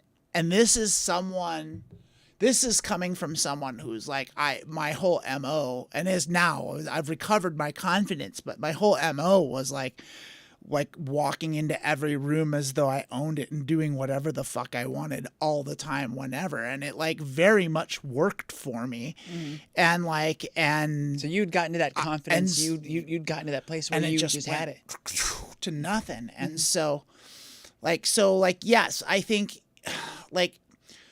can you read that question again? Because something in there was something that piqued my interest, and I want to address it directly because it's like there were tears to it. Yeah, the big part was the pressure of passing, being the biggest curse to moving forward in one's own transition. I think the pressure of passing is something you put on yourself. Mm-hmm. That's something you make. I mean, because there's certain people that are never going to accept you no matter what you look like, no matter what you do. There's a cross section of the population that's just hates trans people and is never going to do anything. And there's nothing you can do about that. Like you can just disregard those people and write them off. But in the end, it's not about passing. And this is like, I'm just going to keep quoting Lilith because she's just got so many good ones with regard to this, which is like, it's like, if you think about it, like, yeah, I think a lot of people, especially binary trans people, think like I'm transitioning from male to female, or I'm transitioning from a man to a woman, or whatever. And like that's one way to look at it, but that's not necessarily the right way to look at it. And the way Lilith always says is, you're not transitioning to be a woman or to be a man. You're transitioning to be the best version of yourself that you can be, and whatever that may be. And so with regards to that, like the sooner you stop caring how other people perceive you, and you just present in a way that makes you happy and you comfortable, the more comfortable you're going to be, the higher your confidence is going to be, and the more people are going to accept you.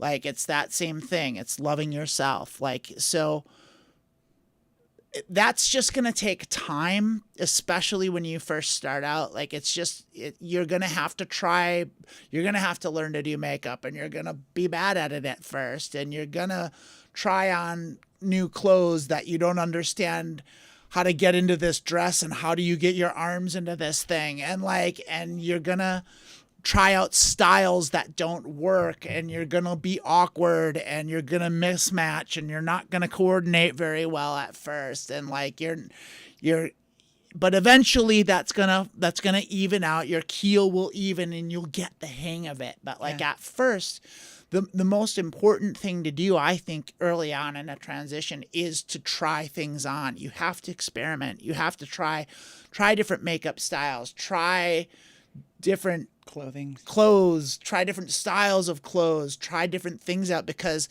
the one thing that I promise you is your tastes are going to change as your transition goes along. And so the things that you think you wanted pre-transition are not going to be the things that you want after a year of transitioning. Like, it's just your hormones change. The hormones change everything. They change your taste. They change your perspective. And it's like, it's my initial thing when I was like, of course I wanted to look as feminine and as girly as possible. But like now later on in my transition, like I'm super comfortable like in just casual things, like jeans and a t-shirt is just fine, you know. It's like, and just being like I don't have to like fly the flag of femininity at all times. Like, simply being myself is feminine. Like, I am feminine. I don't have to worry about it. And eventually you get there, but you feel like you have to overcompensate in that first year because you don't feel like you're projecting enough femininity out. Yeah. And maybe you aren't, you know, like, and like, because it takes a minute. But yeah, I'd say experiment and be patient. Yeah, patient. I found that, it was really rough because what you figure out that you're trans, and you figure out which is hard enough by itself. Yeah. And you figure out that the thing that you've been struggling with, you know, to your point earlier, to your bones, is that this just isn't right. This is not, this body is not, you know, what it was supposed to be. And so, and then all of a sudden, once you come to that realization, I'm trans, everything feels fucking awkward. Yeah. Like, you're just like, this isn't right. And so you come out and you start your transition, and then everything on the other side of that fence feels awkward. Yep. And the reason is you want to attribute it, your brain wants to attribute it to the fact that, oh, I'm not really trans. I'm not really trans enough. I'm not femme enough. I'm not, you know, it tries to discount your experience and gaslight you and to tell you why you're not enough. But the thing is that you're enough. You're enough. Yes. Thank you. Cis women have been trained to be cis women every second of every day of their life. Yep. Cis men, the who you were before, that was the training. Conditioning. I think is a better conditioning. word. Yes, but the conditioning happened every second.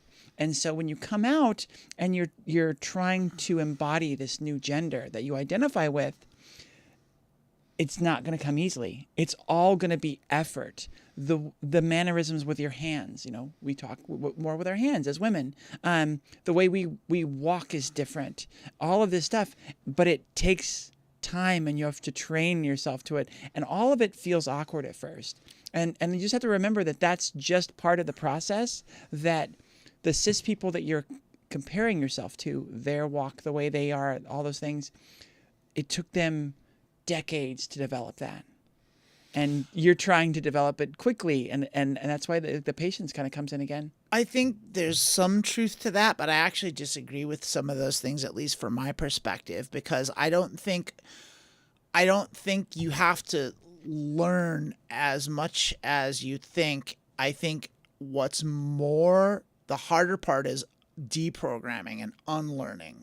Because for me, like, my natural inclination was to walk in a feminine manner, was to like gesture broadly. Like, I had to suppress those things in order to pass as male and not get outed, not out myself, and not get clocked as being trans. And I was hyper aware of that.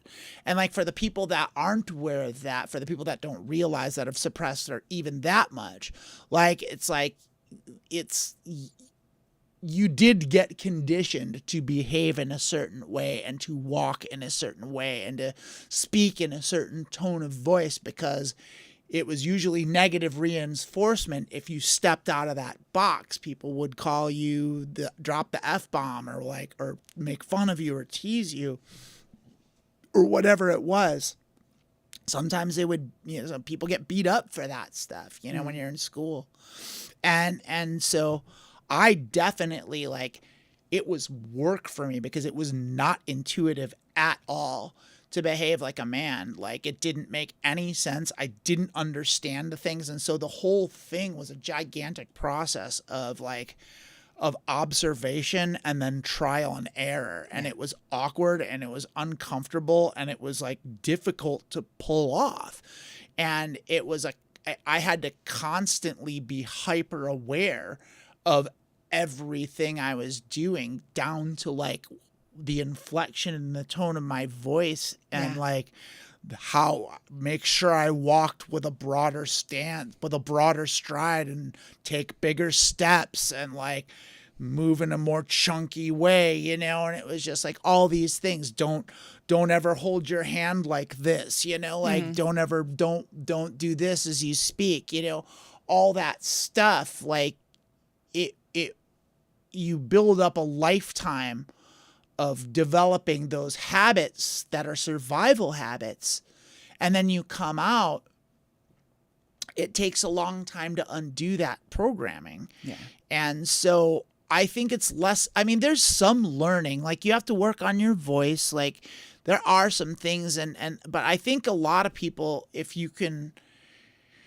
think the estrogen, and this is like, I don't want to speak on what being a trans man is like. And so if I'm not being inclusive to that, I apologize, but I don't know anything about it. So like, for trans women, like, if the estrogen actually, to me, took care of a lot of that. Like, it's like, even with the voice, it was like, for voice training, there's 3 characteristics that determine voice gender. And there's pitch, there's resonance, and there's inflection. And so everyone thinks that pitch is the most important one, that you have to have a higher voice, but that's just not true. Pitch is actually the least important of the 3.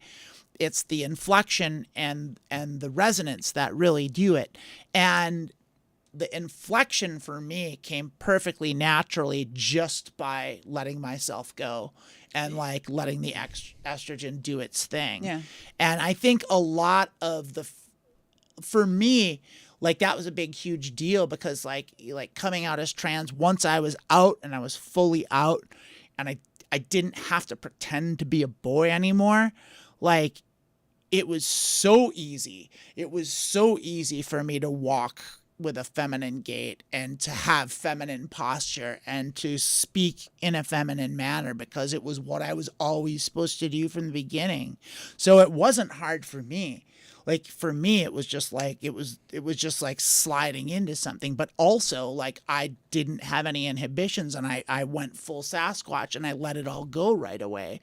And that's one of the reasons I brought up, like, not disadvising and dissuading from staggering your transition, because the more you keep that shit around, like the less you can get into the places you're supposed to be, the harder that's why, like I said, it makes your transition more difficult and slower and less effective, is because if you come out in every space, like, then you don't have to do that anymore. You don't have to pretend to be a boy. You don't have to act like a boy, speak like a boy, gesture like a boy, walk like a boy.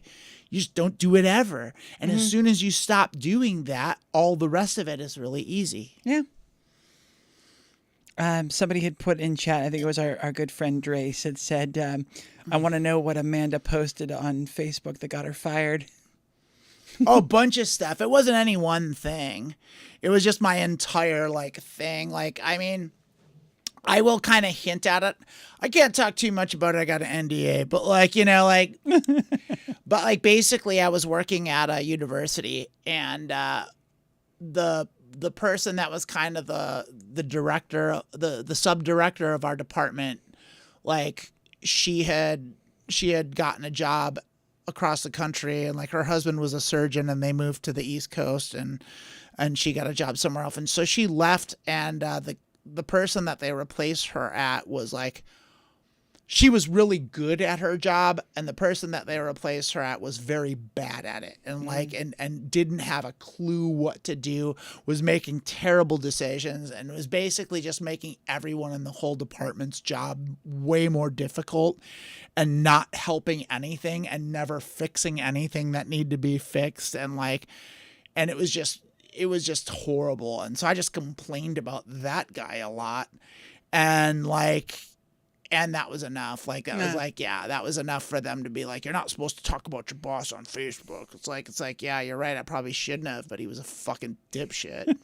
Like, you know, it's like, and so it's like, and it's just the other stuff too. It's like I'm very much not a fan of American plutocratic capitalism, and that doesn't bode well for any company, because they're all trying really hard to be capitalists. Yeah. And I hate it. And I want to wreck it. And so that doesn't look good either. Yeah, when you're sort of like F the system and working at a company that is part of the system. That is the system. Yes. Is trying really hard to be better at being the system. Yeah, it doesn't jive. Alexis had said that the shoe size shrinkage she thought wasn't possible. She was incorrect. Yeah, Nice. yeah, it's amazing. It's incredible. It's amazing. It's something else. I think my feet got a little smaller. I can't even, oh no, I know I did, because I bought these shoes a while ago, and I can tell they're bigger now. Yeah. I've got room to move in these things. Alexis went down from a 12 and a half in women's to an 11, where it's just like you're starting Now you to can get on buy the- shoes. You're starting to get on the cusp of being able to find shoes most, I'm not so even most jealous. places, I wanna but be several there. places. Maybe I am. I don't think I could fit into 11s. I think I could fit into 12s now, probably. Music said, I told my parents when I was 5 I wanted to be a scientist, and guess what? I'm a scientist. Yeah. They probably didn't yell at you for that. Yeah, Like, they for probably that didn't shoot one. that I down told too my much. Mom and Dad, I think I want to be a scientist. No, bad people do that. Bad people are scientists. Like, that's what I got. Like, and now, so congratulations being a scientist. Thank you for your service. Like, I appreciate it.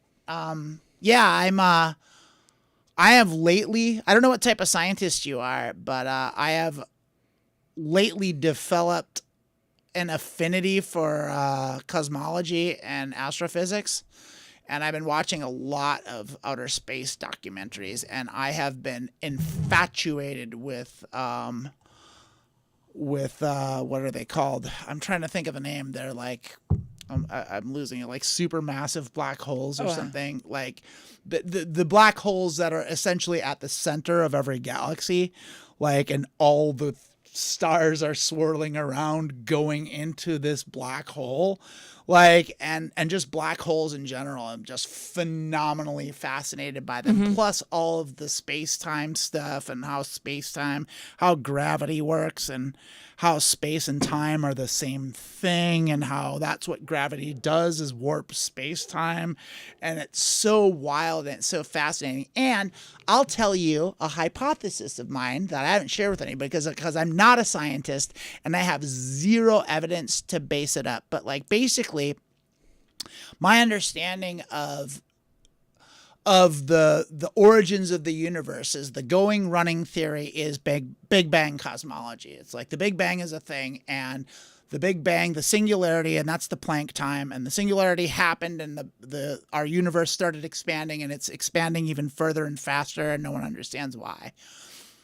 My solution to that, my answer to the question of why is this not behaving as it should is because I think it has to do with black holes. I think that's what black holes are. I think what happens is because black holes are essentially gigantic gravity wells, like I think what they do is they suck up galaxies and they squeeze it and they condense it into a singularity and they shit it out somewhere else. And that blows up and becomes a universe. And I think that's how it works. And so I believe in that sense, I believe in the multiverse theory. And I do think that the cosmos is infinite. That's my hypothesis. Nothing to back that up, just pure thought. I'm still listening to you. I'm listening to you. I'm reading chat at the same time, and I'm kind of like thinking at this point, how the hell did we get into black holes? Someone wanted to be a scientist when they were the 5. scientist. That's right. So thank you for your work. Thanks for being a scientist. I really appreciate it. Do we still have trolls? And it looks like trolls may have left, but we'll see. That's okay. You can watch it later and masturbate. Put me in your spank bank, kids.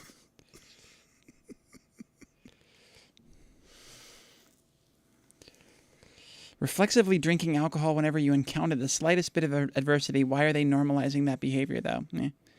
They're trolling. It doesn't matter. Yeah. I don't care about that.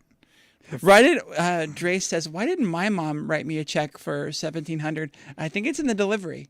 I think it sounds like it was in the delivery. No, it wasn't that. Maybe it was just my mom. That's who my mom was. She was an incredible person. What do you think about this? This is good, right? Yeah, I'm into it. I like it. Yeah. Just slightly more expensive. It's like $10 instead of $6. Like the Andre, the cheap ass Andre. Wow. We rolled out the red carpet. I see. For a special guest, of course. Oh shit! I didn't realize. Let me sit up straight.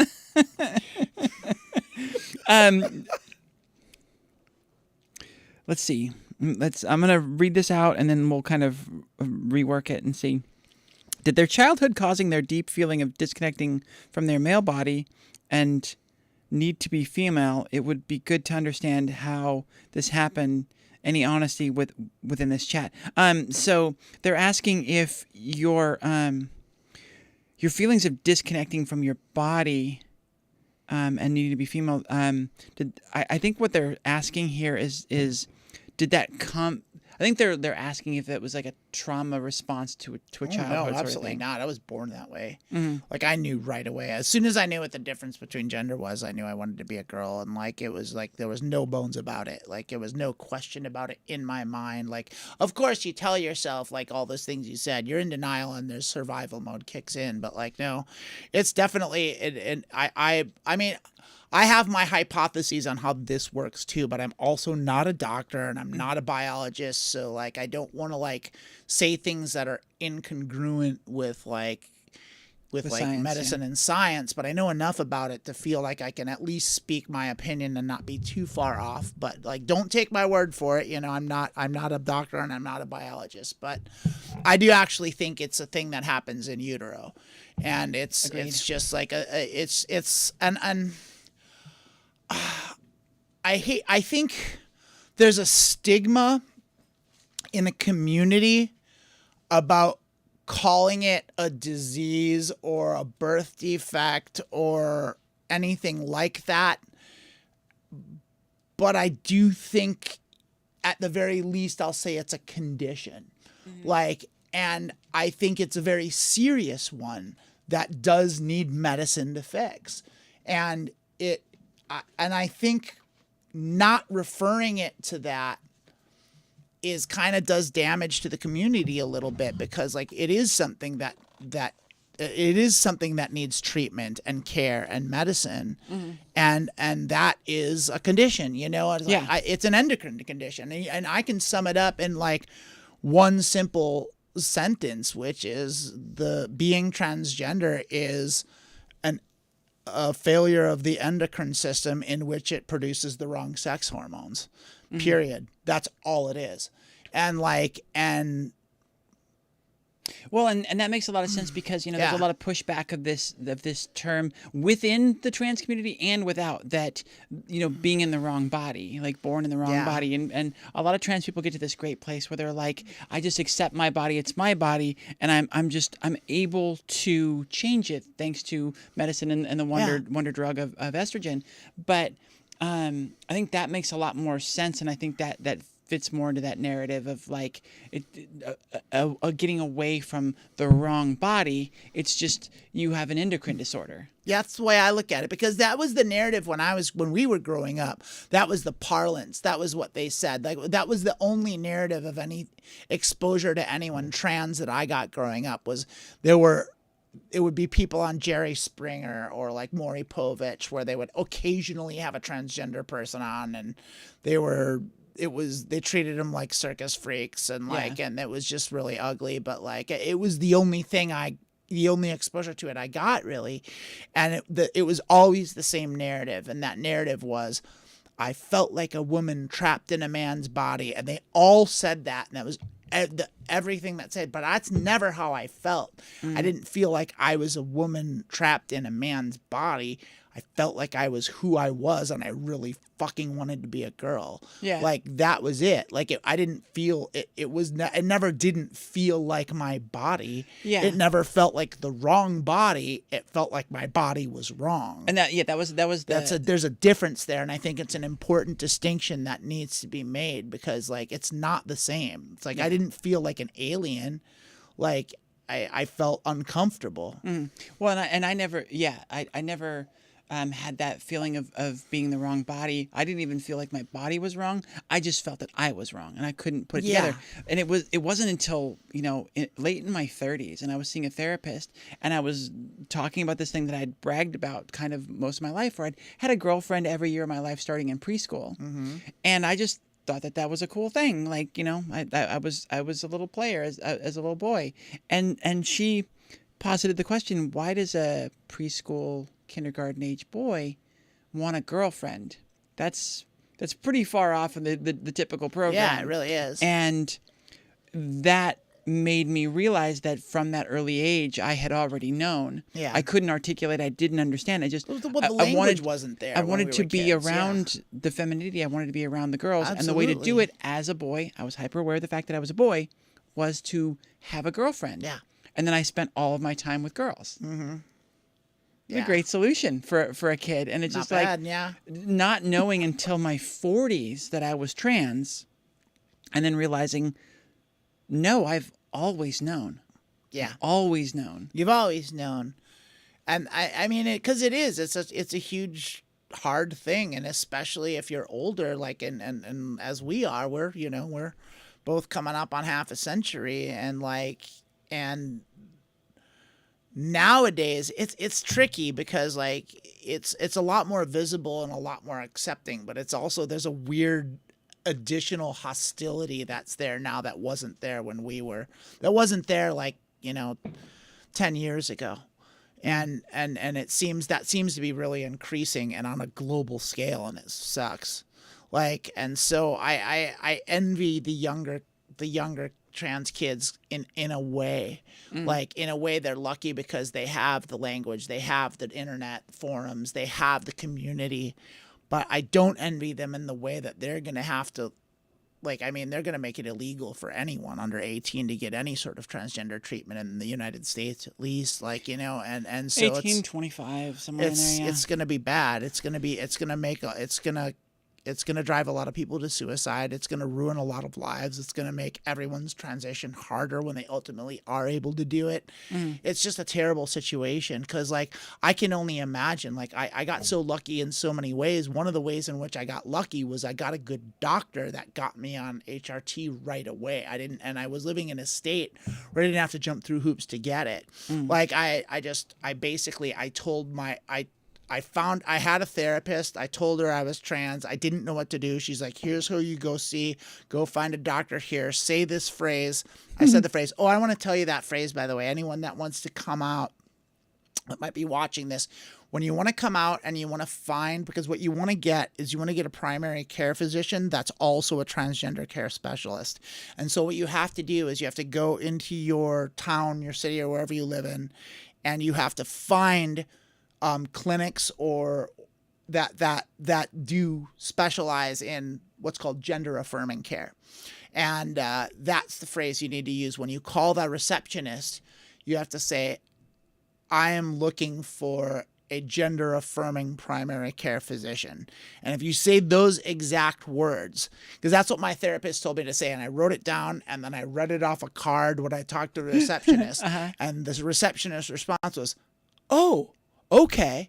And like hooked me up with my doctor like that. Nice. And I got right in. I was able to see her right away. She and I gelled. I miss her. She's up in Seattle. Dr. Abigail Gross, I love you. Thanks so much for saving my life. If you're in Seattle, see Dr. Gross. She's the best. Nice. And then right away, and she just said, she came in and she's like, so you're like, yeah, you want to, you want to transition? I was like, yes, I do. She's like, so are you thinking of going on HRT? I was like, oh yeah. And she's like, well, what do you think? Like, how soon do you think you would want to start? And I was like 20 years ago. And she's like, all right. And then she just wrote me a prescription. She basically was like, she didn't write me a prescription. She's like, all right, here's what we're going to do. We're going to do a blood test right now. And then once we get the results, then I'm going to prescribe you some. And so, I mean, I came out about a few days before Halloween and was on taking my first dose of HRT by December 19th. So in like less than I feel like less than 2 months. Like, and so that's pretty good. Like, that's pretty good. Like about 8 weeks of from admitting it to myself to like taking the meds. Like, so that's pretty fast. Great. Yeah. And so I got lucky in that way too, but like, yeah, and I don't remember the question. Was there a question? I think there were comments. Was a question. It was an answer to some sort of question. Hope that helped. Yeah. Personally, I have a moment here of just like a weird dysphoria. My girlfriend posts in the chat that she's laser has killed all of her 5 o'clock shadow. Nice. And it's just like, that's great. And like, I'm going to see her, and like in the morning I have 5 o'clock shadow, and it's just like, this is going to give me some massive dysphoria. Just because, I want to be pretty for my girlfriend, and that's going to make me feel. Laser definitely helps. Didn't get rid of mine though. Helped a lot. Dre says, on the plus side, I've gotten a lot more action since I started transition. But the thing is, most of my partners tend to be men. And it's just like, well, yeah. I mean, that makes sense too. And it's like, I mean, honestly, at this point, like, I'm pretty much T for T at this point now anyway. I just, and part of that just because I fucking love trans women. I think trans women are so fucking hot. Like, I am so into trans women. Trans women turn me on. Like, it does the thing for me. I love seeing it. Like, and plus it's like I relate. Like, I can talk to them. It's experience. Like, you just cannot, a cis person of any gender cannot understand so many aspects of it. And that's a huge deal. And so it's like, another trans woman gets it. But it's like, it's funny because it's like you really can't get more homosexual than that. Yeah. Like, it's like the absolute pinnacle of homo. This is almost getting like narcissistically homo. It is. It's like how much closer can I get to fucking myself? Like, it's like Oh, don't let the trolls hear that. Let's I cut don't that quote care. out so Fuck the trolls you. don't hear that. Fuck you, trolls. You may suck the shit out of my ass. Do you want to cry a little bit? So one of I don't want to cry. I'm not gonna cry. Why are you gonna make me cry? I think I'm gonna make you a little okay, bit. maybe. Yeah, I'll cry. Our good friend Alexis, who we love. I love Alexis. We love Alexis.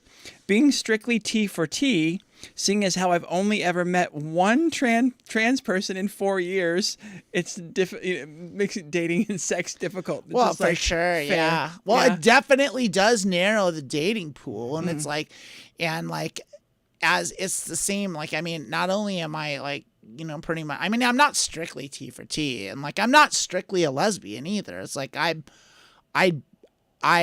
did.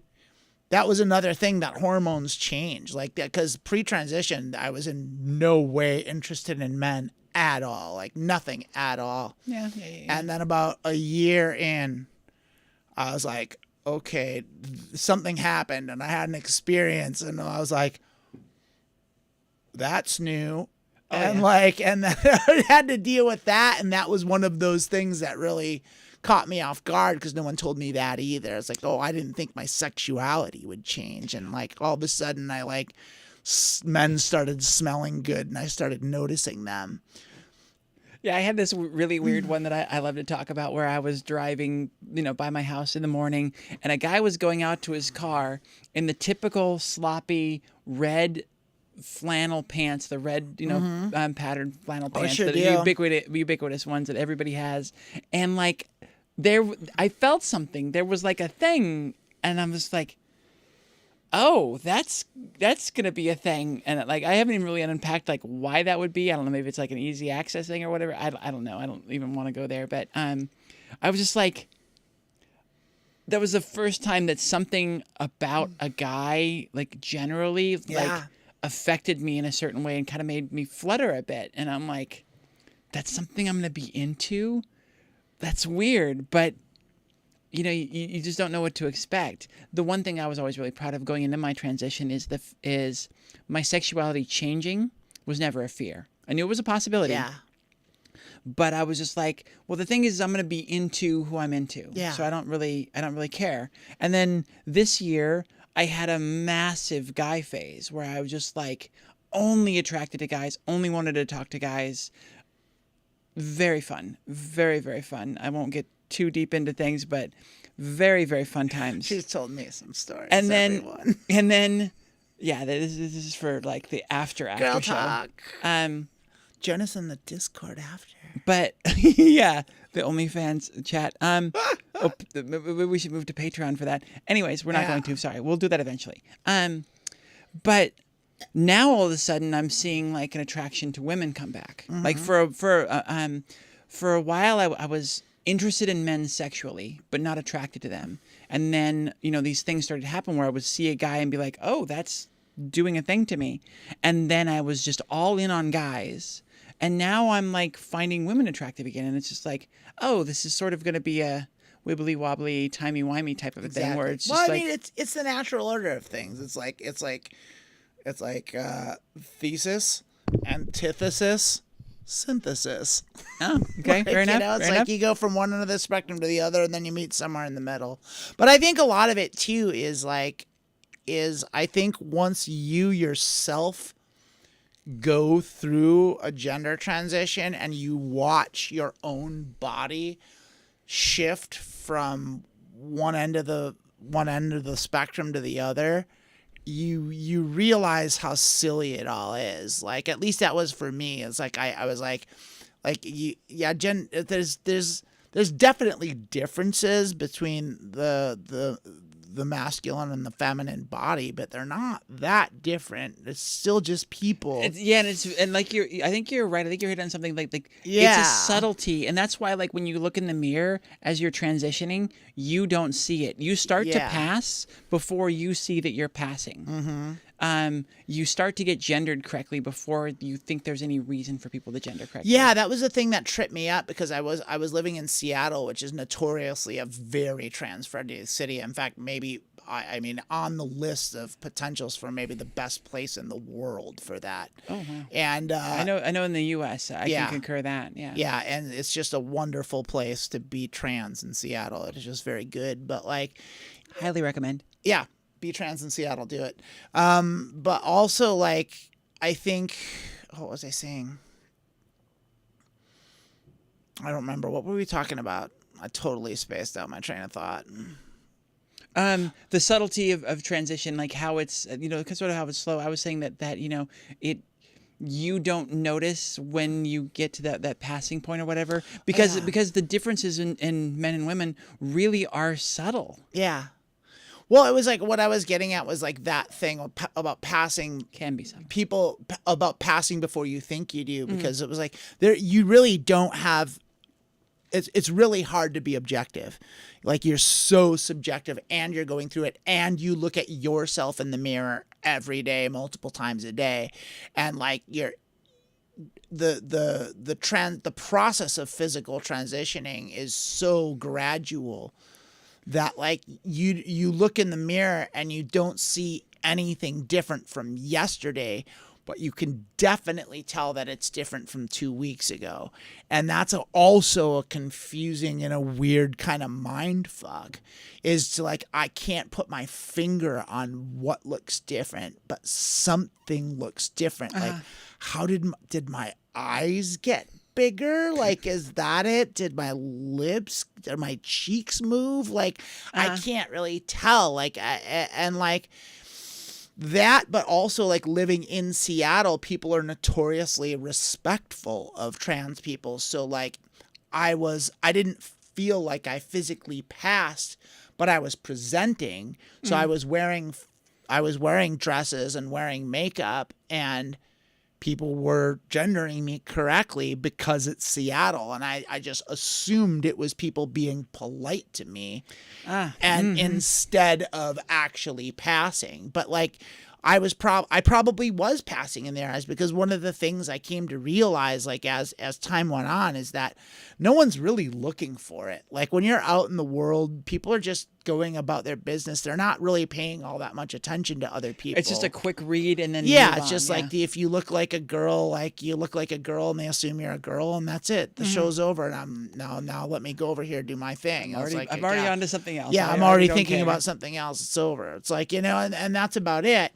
And most people aren't looking for it. And I think now that I am trans, like I'm better at spotting it than most. But still, there's times that I don't know. And like, I see people that like, I was like, and then I see people that I think fully pass. And then I find out they're trans like later. And I'm like, oh, like I wouldn't have guessed, And it's and that's been a bizarre experience for me. And again, I guess I have to cop to pretty privilege as well. Yeah. Is hosting a transgender peer group. Like, that's the whole reason I'm there, and having people come in and say that a few meetings in, they finally clued into why I was there.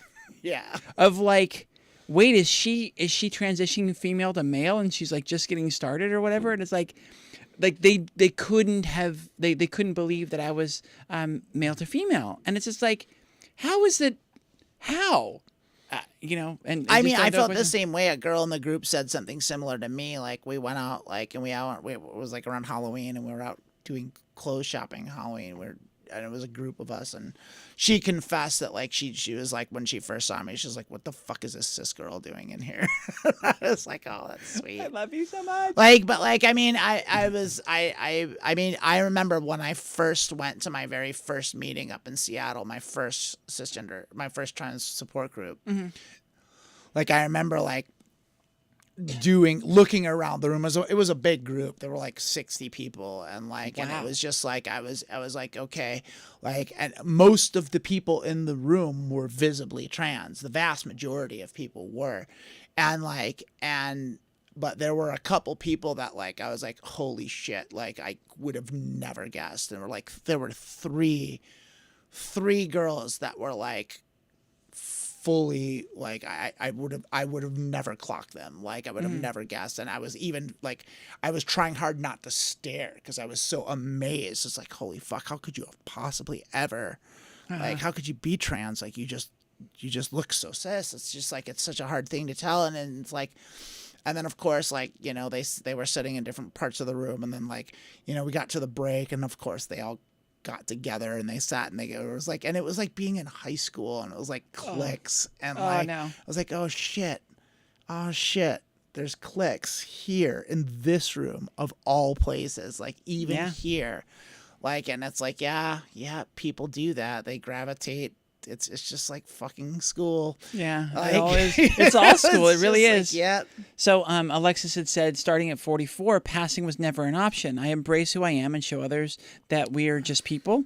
I feel it makes more of a difference in society if I don't pass. And yes, that's sort of one of the things that has given me pause to the idea of doing FFS and getting rid of some of those apparently last vestiges of male appearance. Is because like I'm already doing a poor job of being FFS. I wouldn't bother with it if I were you. Of being but I'm already at a point where like being visibly trans is, I guess, something that I've lost in a lot of ways. Yeah. I kind of took pride in that and wanted to. I mean, if you ever want to be, just don't shave for a couple days. Facts. I mean, if you want to, if I went 2 days without shaving, Alexis, I wouldn't be passable anymore. I did want to address you and others like you directly. That yes, we're talking a lot about passing and what it means and how it's so desirable for so many people, mainly because it means safety, it means comfort. You know, I mean, for me, it was. It's more than that. I'm also super vain. I'll be honest. Like vanity is so rough. I am a vain person, and I always have been. And I hate the view that this camera has of my midsection right now. Like, I don't even want to think about. Don't even. Yeah, my like, gigantic talk about fucking fat vanity. belly. Yeah. Yeah, but like I am vain, and of course I want to look good, and I've always wanted to be a hot. Who doesn't fucking want to be a hot girl? We all want to be fucking supermodels. Of course we do. Like, you know, and I'm like, everyone wants that. And so you can get into the position and you can say like, well, I and like I said, it's like, I'm not trying to flaunt it. I'm not trying to put it in. It's like, yeah, it's like what Alexis is saying is like, yeah, it's like, it is super important to like be visibly trans and like have the world see that and like know that we exist and normalize it. I mean, like everything I do at this point, because you know I work with you at the Transverse and we do our show, and like and now I'm gonna be on another show on YouTube. I'm working with the ACA. I'm gonna be on a YouTube show called Truth Wanted in January 17th, 7 p.m. Central. The Truth Wanted YouTube channel. Check it out. I'll be live with, I believe, Objectively Dan, but I'm not sure. And Tangent, super cute. He's a hottie. Quite a cutie. He's a real cool dude. I don't know that I'm gonna be on with Dan, but like likely. But in any case, like yeah, the thing about like passing and stuff, it's like it's a lot of what I do is because I'm confident, because I'm able to talk to people, because I like people, because I'm not socially awkward, because I'm comfortable talking in front of a camera, into a microphone, being on a stage, whatever. Like, because I can do those things, there's so few of us in the community that can. Yes. And I feel like it's my obligation to, like, I have to be outspoken and I have to be open about it, and I have to, like, it's my job, like it is my duty to be an ambassador of sorts, to like, because I want to bridge that communication gap that exists, that chasm of miscommunication that exists between trans and cis people. And you know how much more, because of the admittedly shitty way our society is, does presenting as a fairly passing, pretty privileged trans woman. People listen to you. Well, I mean, Yeah, it right? goes beyond passing and being, and it's beyond that, because like the reality and the harsh reality of Earth and humanity is that whatever gender you are, if you're attractive, you're going to get better results from Yes. dealing with people, just period. Just, You're going to have yeah. more money. You're going to have more opportunities. You're going to get what you want. People are going to help you more. That is just how the world works. And it Yeah. sucks. It does. sucks that It's it shallow works as like hell. that. But that is how it works. And so, like, I mean, there's plenty. I've seen a lot of fucking very, very attractive non-binary people that are neither. Yeah. But because they're attractive, it doesn't matter for them. They Yeah. they still have a rough time, you know, Yes. of course, because like it is hard. It's extra hard to be non-binary, but like but because they're hot, like they have an easier go. Yeah. You know, and it's just the way it works, and it's unfortunate that the world works like that, but it does. I wanted to share something important that that Kevin said. You know, we were talking about 2020. We've talked about 2025 and Trump and all those sorts of things. And Kevin wanted to make sure that we all remember here that, and I'll put it in their words. Please don't forget that you can customize and save with Liberty Mutual. Oh, that's good. That's good. It's just so like. No matter how bad things get, you've always got that. That's true. Kevin, that's it is a hilarious. nice Thank you. solace that I take.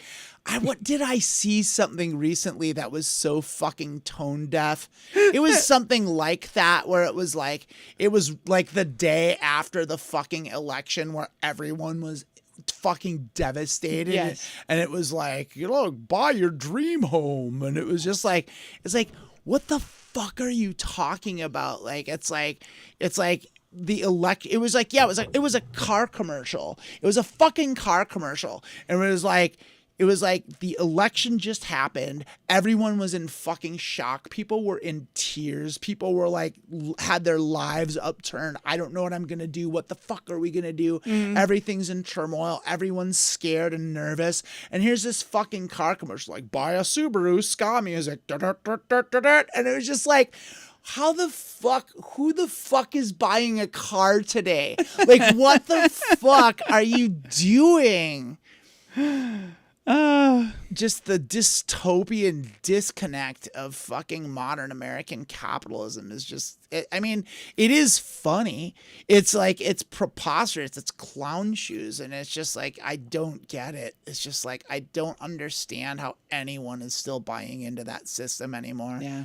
Like, it doesn't make any sense. And I don't think anyone will be for much longer. I think what's coming down the pike is for good or ill. And I think for ill in this case, like, come January 20th, when Trump gets sworn in, what we've known America to be is officially over. Yeah. And what comes next is, I was hoping, I think a lot of people on both ends of on the far ends of each of the political spectrum, I think a lot of people really wanted this. I think a lot of people for a long time were so fucking sick of the way this country worked and just how Just wanted to burn it just down. were like, yeah, just wanted to fucking burn it down, and we got it.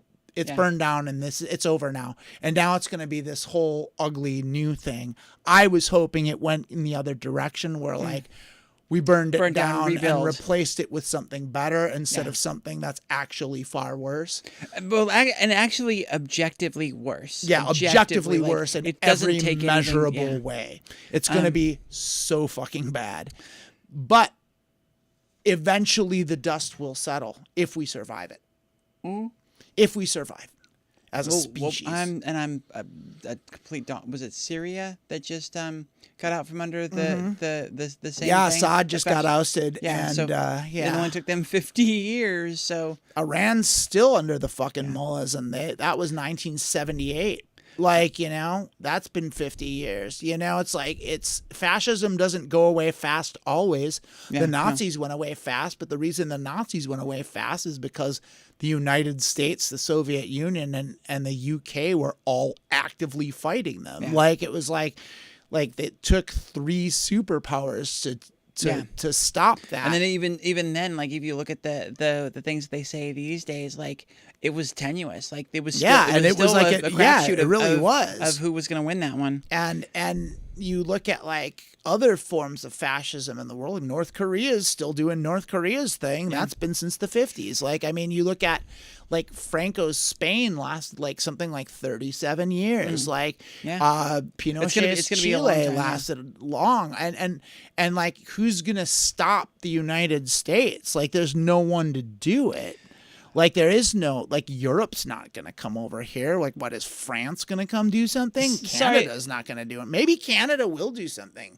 Maybe. Sorry for a minute, chat. We're gonna go being trans darkest timeline here for just a second. So you always posit something that the Republican, well, it's not Republican, the party in power now, The MAGAs. the fascist movement that's in power now, The Crizzos.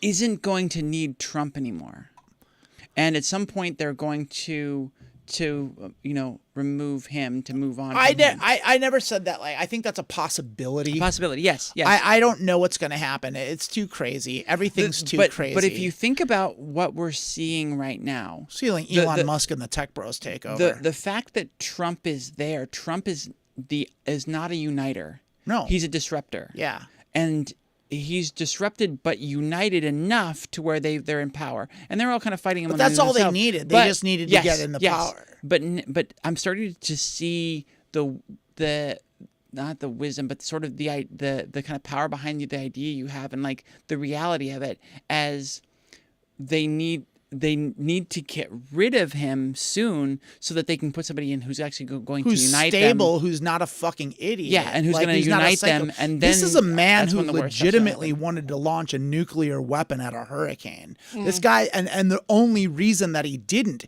is because there were people there that fucking held him back, held his arms back from hitting the button. Like this guy's a fucking idiot, psychopath, maniac. He's the fucking Joker, except not smart. Yeah. Like, and the thing is like, they all know that. No one likes him. Yeah. Like, but he's a useful man. He got him in there. To this point. But now that they're in there, what the fuck do they need him for? They don't need him for anything. He's just a liability. He'll be a liability immediately. Yeah. And so what do they need him for? They might need him for a little while just to establish, to firmly root their brand of totalitarianism. But once the spikes are in the ground, then it's like, then either 25th Amendment or just let him just keep feeding him cheeseburgers until he explodes. Like, I mean, like, he's not a healthy man, and he's pushing 80. Yeah. Like, so let's go back to chat. And if you want more of that discussion, you can follow us. You can find us on Saturdays on the Transverse, both YouTube and Twitch, at 12 p.m. Pacific, 3 Eastern. That is Being Trans, the Darkest Timeline. And that's the sort of stuff we get into. Let's get back to chat. Yeah. I love what Drace had said here. Wearing the mask becomes a full-time job that just gets harder over time. Yeah. And, I've been talking about this recently, been sort of theorizing. Once you get to the point of realizing that you're trans and that you're putting on this male act, the act becomes significantly, exponentially harder as time goes on. As time goes on, yeah. And that's the thing, that's where coming out as trans comes from, is that, like, I just can't act. I can't fake this anymore. Well, that was it. That was exactly it. That was exactly what did it. Was like, I just couldn't keep it up. It was too exhausting. It was too hard. I couldn't keep track of it. Like, I was losing time. Like, it was just like, I ran out of bandwidth. Like, it takes up, if you think of the human mind like a computer, which it's very similar to, it's like when you like, if you have like your heart, like, you need a certain amount of free space on your hard drive to transfer files back and forth. And if you don't have that, the shit starts acting weird. And I had used up that space. Like, there was no space left for me to transfer the files, and so I was forgetting things. I was fucking up. Like, and it was just getting so difficult and so hard to keep up those appearances that it was just like, I just need to need to fucking flush the system and like fucking clear my cache, man. Alexis actually says that this is hands down the best episode of the Transgender Show. Live is so much better. We need to put together some things. I do have 2 cameras that are recording both Amanda and myself, and so the edited version will have the 3-camera feel. We need to figure out a producer so that we can get that happening on the live show. That'll be a while because we had to figure out how to feed the cameras in. It's a whole thing. But Well, like, you know, thank you Alex- so much for saying that. I really appreciate it. We're trying something new. I, of course, being Emily, am super hypercritical of like, this table looks like crap. I don't like the fact that it's all black back here. Yeah. I don't like the fact that I just hit my microphone. We don't have lavaliers. I don't like the fact that I'm fat right now. Like, I hate my midsection. Yeah, okay, there's- you're doing I'm the just- thing that I do, Yes, which is just like, getting hypercritical yeah. of everything. Yeah. But thank you so much. That means a lot to me. This is something that I've really wanted to do for a long time. We've done 2 other episodes that were live, but I haven't been able to keep things set up to be able to do this. Now I should be able to leave things here and replicate this, and that's the hope. So thank you for that. We're going to try and do as many of these as possible, and hopefully it'll just be an iterative process. Too much champagne, more wine perhaps. But this is what we're going to try to do more of in the near future. So thank you for that. That Also, you confidence want a booster. job? I mean, you want to do Right, it? yes. Like, we need mean- people. Like, we need people to do this yeah. stuff. So if You can do you've this from got Darwin, I'm sure. If you're in there, you're watching, and you've got a proclivity for doing some tech work, like, we could use you. We'll put you right to work. Okay, so let's see if I can understand what Charlotte has said here. Charlotte, I love you. Yeah. But let's see if I can understand what you said here. Maybe this one's gone a little Australian. We'll have to see. There are times. Let's when get I don't know. Australian then. Let's get Australian. All right, mate. Let's do All it. right. So with trump cards in play, mediocre poker play, your dire scenario, do you think it's not the first play in the game as gay rights and the next fight is the next 20 years? I look at Stonewall. Do you understand anything of what she said? I understand there? Okay. some of what she's saying, and I think she's hinting in an Australian roundabout way that like violence is on the around the corner, and I think that's absolutely right. I think there is going to be violence on both sides. Both sides. It's going to be more direct from the right. Yeah. But I think there's that's going to be be the resistance that's coming is not going to be from the Democratic Party. It's going to be from people. I'm not going to talk too much about it because I'm not going to put myself in any position to. I do not condone violence. No. That being said, I reckon that like it's going to be very much in a lot of ways going to be like the Vietnam War in the sense that I think there's going to be a lot of like hit and dodge and But like I agree with you what you're calculated saying. assassinations, calculated hitting targets, businesses, a lot of property damage, but calculated and specific, a lot of hacking. But I agree with what you said is that the violence is going to come from the right first. I think as soon as we Well, see... the violence has been there from the right. Yes, and I think as soon as we see the folks pardoned from January 6th, the leaders of the Proud Boys, Yeah. the leaders of the Oath Keepers, some of these really violent organizations that have been fairly quiet since those since their leaders went to prison. Now they're going to be out. They're going to have the full backing and support of the federal government. Yeah, and the police and the military. Yeah, I think we're going to see violence happening. We're going to see roving gangs of Yeah. right-wing terrorist vigilantes knocking on your door demanding I don't know loyalty. about I don't see any reason why they wouldn't. I don't see do that's too that. much of a stretch, but I think that what we're directly going to see is groups of 4 to 8, 10 emboldened fuckers in their big trucks. And the big trucks with the Trump flags in the parades stopping to beat on LGBT folks. Maybe not even and then- stopping at first. Maybe after a while. We'll just see. There's definitely going to be Anyways. violence. They're going to uptick. It's going to get more dangerous for queer folk. But like I said, it's also going to go in the other direction too. It's like there are going to be the left is ready to start shooting back, and they're going to. And I think the Civil War is going to be hot by June.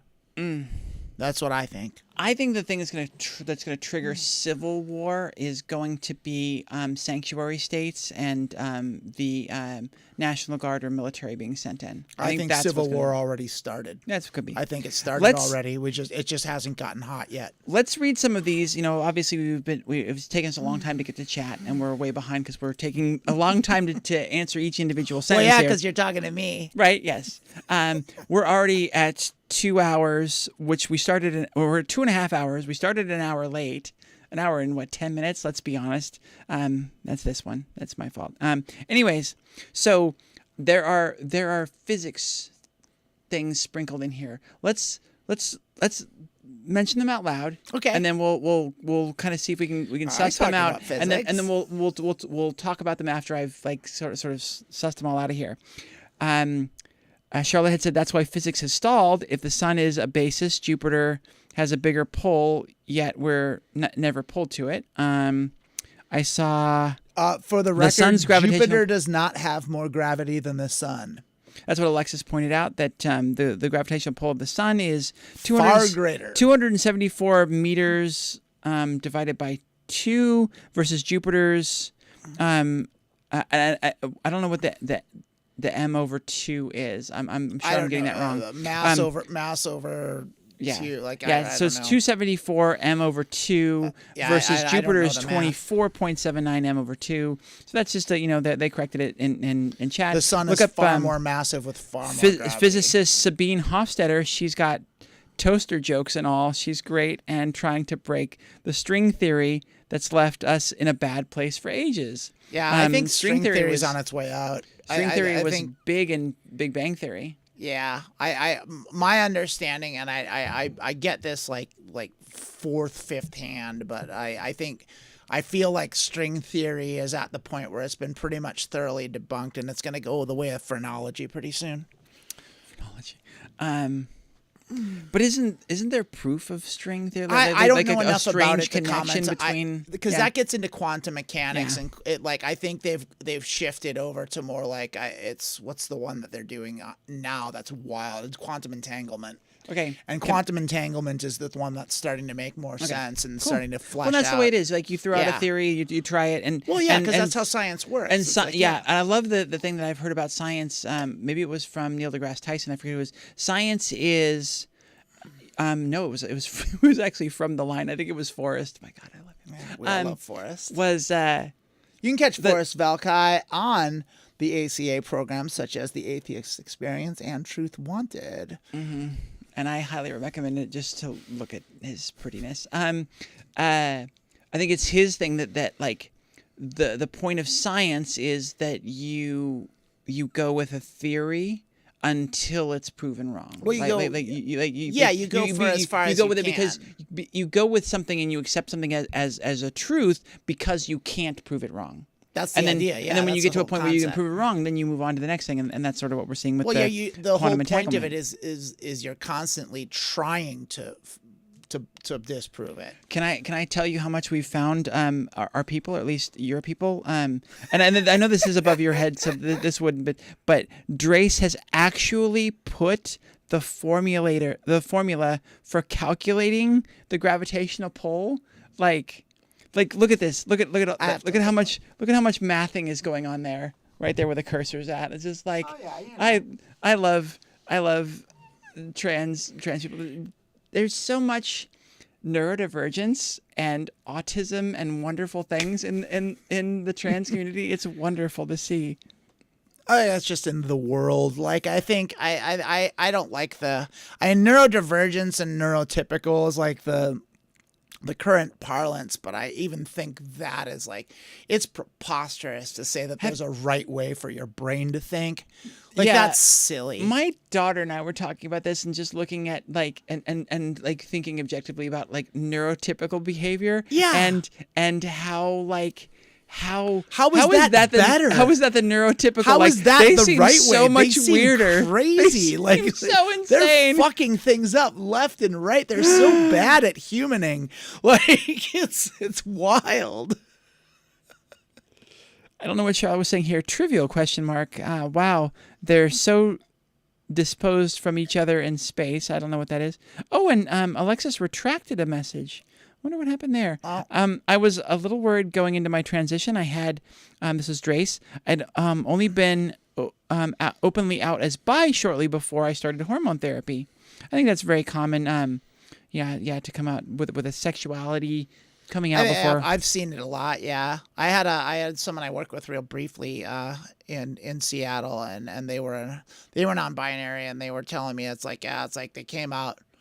First, they came out as gay, and then they came out as something else, and then they came out as non-binary, and then it was like, yeah, it's just, it keeps being more. There's just layers to this shit. Yeah, it's just I thought it was done the second time I had to come out. Yeah. But I mean, that's not my case. It's like I'm pretty comfortable where I am. But like, it's like, with regards to sexuality, it's like I think I touched on it earlier, which is like, it's like once you go through the transition yourself, and it's like you see just how pointless it is to care about that stuff. And in the end, like, we're all just people, and people want to fuck each other. Yeah, well, it's such an interesing experience. I love everybody. Wonderful experience. I love you all. You're all beautiful. And apparently she wants to fuck you. Well, she probably at least wouldn't. I'll be perfectly honest. I think about it fucking every human being I see. Like, I think about it. Whatever it is, I think I see. Yeah, becomes a fuckable doesn't matter object to me. Okay, even if just for a second. Charlotte, I love you. I love you. I'm going to preface this with I love you. Amanda, what made you want more? I'm not sure what the context is here. It's not transition-based, but actually you being you and wanting more. To just get out and be F you all. Is it banned? Like, I'm not sure. Okay.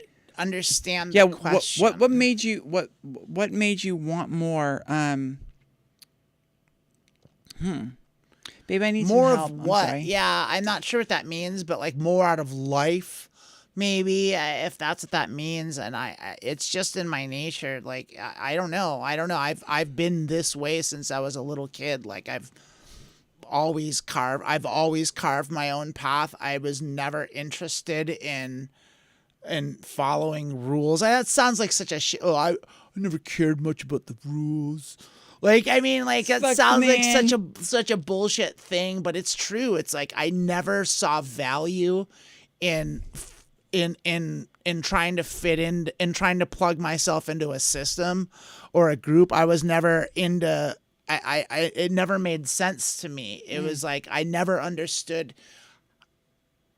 how anyone was willing to like give their own individuality up to be part of. I mean, a derogatory way to say it is to be a cog in the machine, but a more accurate way is to like plug into a space where you fit. But it's because I never fit anywhere. Like, and it was like I never felt comfortable in anyone else's system. Like, it just never worked for me. And I tried to fit into places, but after a while I just gave up on it. And I always liked doing what I wanted, and I never liked doing what I was told. And so that's just the bottom line. And like, I mean, I've paid penalties for it. Like, I've had a strange life. And I've done some really cool stuff, and I've done some wild things, but I'm terrible at making money, and I don't have any of it, and I don't know how to get it. And it sucks because I'm really getting to the point in my life where I need to have it, just because like I need more creature comforts. I used to be able to like not give a shit and like sleep on a floor or whatever, or like couch surf, and I can't do that anymore. It's like now I need a warm, soft bed, and I need good knives, and like, you know, I need comfortable clothes, and I need matching towels. Like, it's like I don't need matching towels, but you know what I mean. It's like I need the priority shift. Yeah, I need more creature comforts as I get older, and as I get older, I also need to see doctors more, and that costs money. I mean, that's not a joke. No. Like, it's like it's not gonna get less. No. as I age. Like, it's like I'm going to need to see doctors more and more. My body doesn't move as fast and as lively as it used to. It's And like it sure as hell doesn't, it doesn't heal as quickly. fast. Nope. Yeah. Can we take a real quick pause and Yeah. say good night, Alexis? Thank you so much for coming. Thanks for and coming, being Alexis. part of- Bye-bye. We love We'll see you on Saturday. Happy New Year. Happy yeah, New we'll Year. see you. We'll see you in 2025. Hold on to your butts. Yeah. And I really hope, I really hope that you find a good trans community in Darwin, and that they're all extremely horny for you. You will. You'll find it. You'll do it. I believe in you. All right. Charlotte had commented, and just just to point it out there, Charlotte keeps super chatting, and this is something that y'all can do to make sure that we get to see your comment. And there's multiple tiers for it.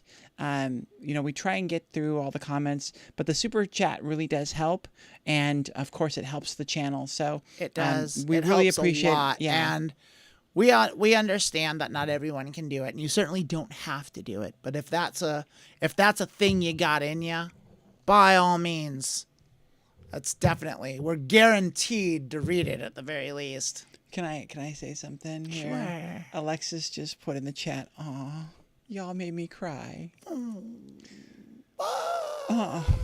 Alexis, the Alexis Project 20 has been part of the Transverse for a long time. Yeah, we really appreciate you being around. You've been extremely supportive, especially very recently for Amanda's shows. And Oh that's yeah, been she's great, been there for all of them. Yeah. I love it. She's always the first one there. So she's always super sweet.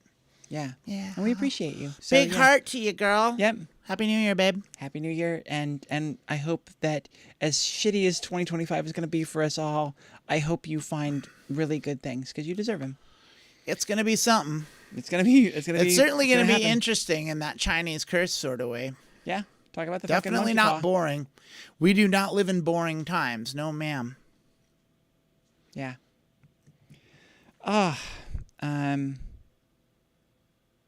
I don't know what else to say. I think we're. It seems like we're kind Are of we caught up in wrapping chat. up? Is it getting to that time? It's really late. I've had a lot of champagne. we've I've got had to some decide what I'm champagne. gonna We've do. talked some I got invited to a really cool party. Yeah. Do you have any interest in going out? No, I'm supposed to meet someone and stay in and fuck all night. I should watch my mouth. Damn, I was really happy for what I was gonna do, and now I'm sorry. No, I do not want to go out on New Year's Eve. I'm sorry. Like, there's a number of reasons. A, like, I drank a lot last night. Yeah.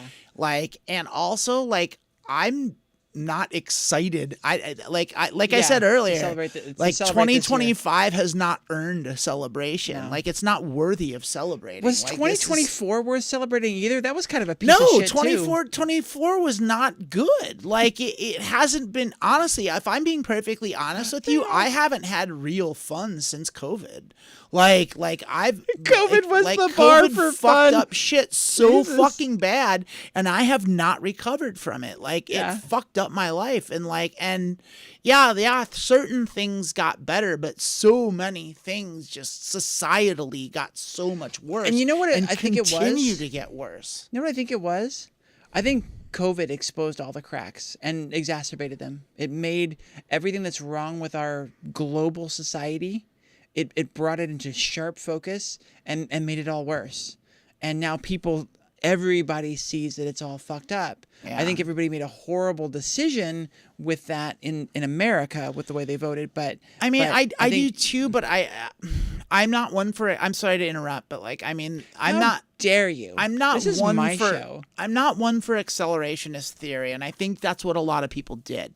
And I think it's like I said earlier. I think a lot of people on both ends of the political spectrum. I think like the hard socialist lefties and your general run-of-the-mill MAGA people have far more in common than not in common. Like, I remember I had I'm not going to go into this story too long, but the bottom line is like a lot of these people, a lot of MAGA are actually also socialists. They just don't know what the words mean. Like, Yeah, they've been programmed to hate it, yeah. they've been they go to church and they've got God vision and they think communism bad, China bad. What? We're going to get into a massive soapbox topic for me. Well, I can't wait till you're done and I want to share. Yeah, share. Oh my God. Do it. I think the people that recoil against socialism and recoil against communism have never seen it. They don't even know what it is. They have no the thing idea is what that, they're talking about. They just think Marxism bad. They think Soviet Union bad. That's it. And That's Soviet all Union they is know. bad because it's Soviet a Union was fucking terrible. fascist dictatorship. It was Stalin mostly. He did a lot of really dumb shit. He was a monster. He was a psychopath. But it's people. It's again And the he ruling did a class. thing. The ruling class taking the money from the top and fucking all the people. Yeah. Like that's not what socialism is. This is we're not talking about, we've never seen like a true democratic socialist, kind of a thing. No, we have. Like we see them right now. There's like Finland and Norway and Denmark and most of Scandinavia is true democratic Whenever socialism. I say we've never, and they're or also always, very it gets successful, fucked. have the happiest rates, and are the most atheist countries in the world. They're all doing really well. The problem is they're all right on the border of Russia, and Russia's not being nice right now. But and NATO's about to crumble, so Europe's going to be fucked too. Like my point though being that what people say is socialism, Happy New Year, there's fireworks going off already. What people say is socialism and that they're recoiling against, what people saying is communism they're recoiling against, isn't truly. It's autocracy is what it is. Yeah, they're autocracies. They don't like totalitarianism, just as I don't. Like, I don't like totalitarianism from any direction. I don't care if it's communism, if it's Soviet communism, or if it's Maoism, or if it's Franco-Spain, or if it's like, like plutocracy, capitalist plutocracy. Like, totalitarianism sucks. Freedom's good. Freedom good, oppression bad. I mean, like, so the the term righty tighty lefty loosey to unscrew jars to remember which way to turn. Like there's a phrase in Spanish that I don't know what it in, but it roughly translates to the left liberates, the right oppresses. And that's how they remember it. That's the Spanish equivalent to that. And it does rhyme in Spanish, but I mean, the people that like are MAGA, what's going on? And this is like, I mean, you're right. Soapbox time. Now we're talking about it, but like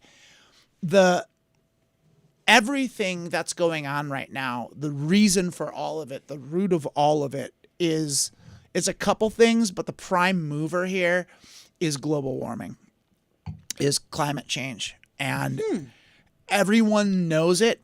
Everyone is aware of it. Everyone sees it. Everyone feels it. And it's making everyone scared. And what's going on is the reason fascism is and authoritarianism is on the rise everywhere in the world is all the rich and powerful people see it too. And they know that the crops are not going to grow like they used to, that there's going to be less water, there's going to be less land, and they want it for themselves. And so what they're doing is they're all grabbing it.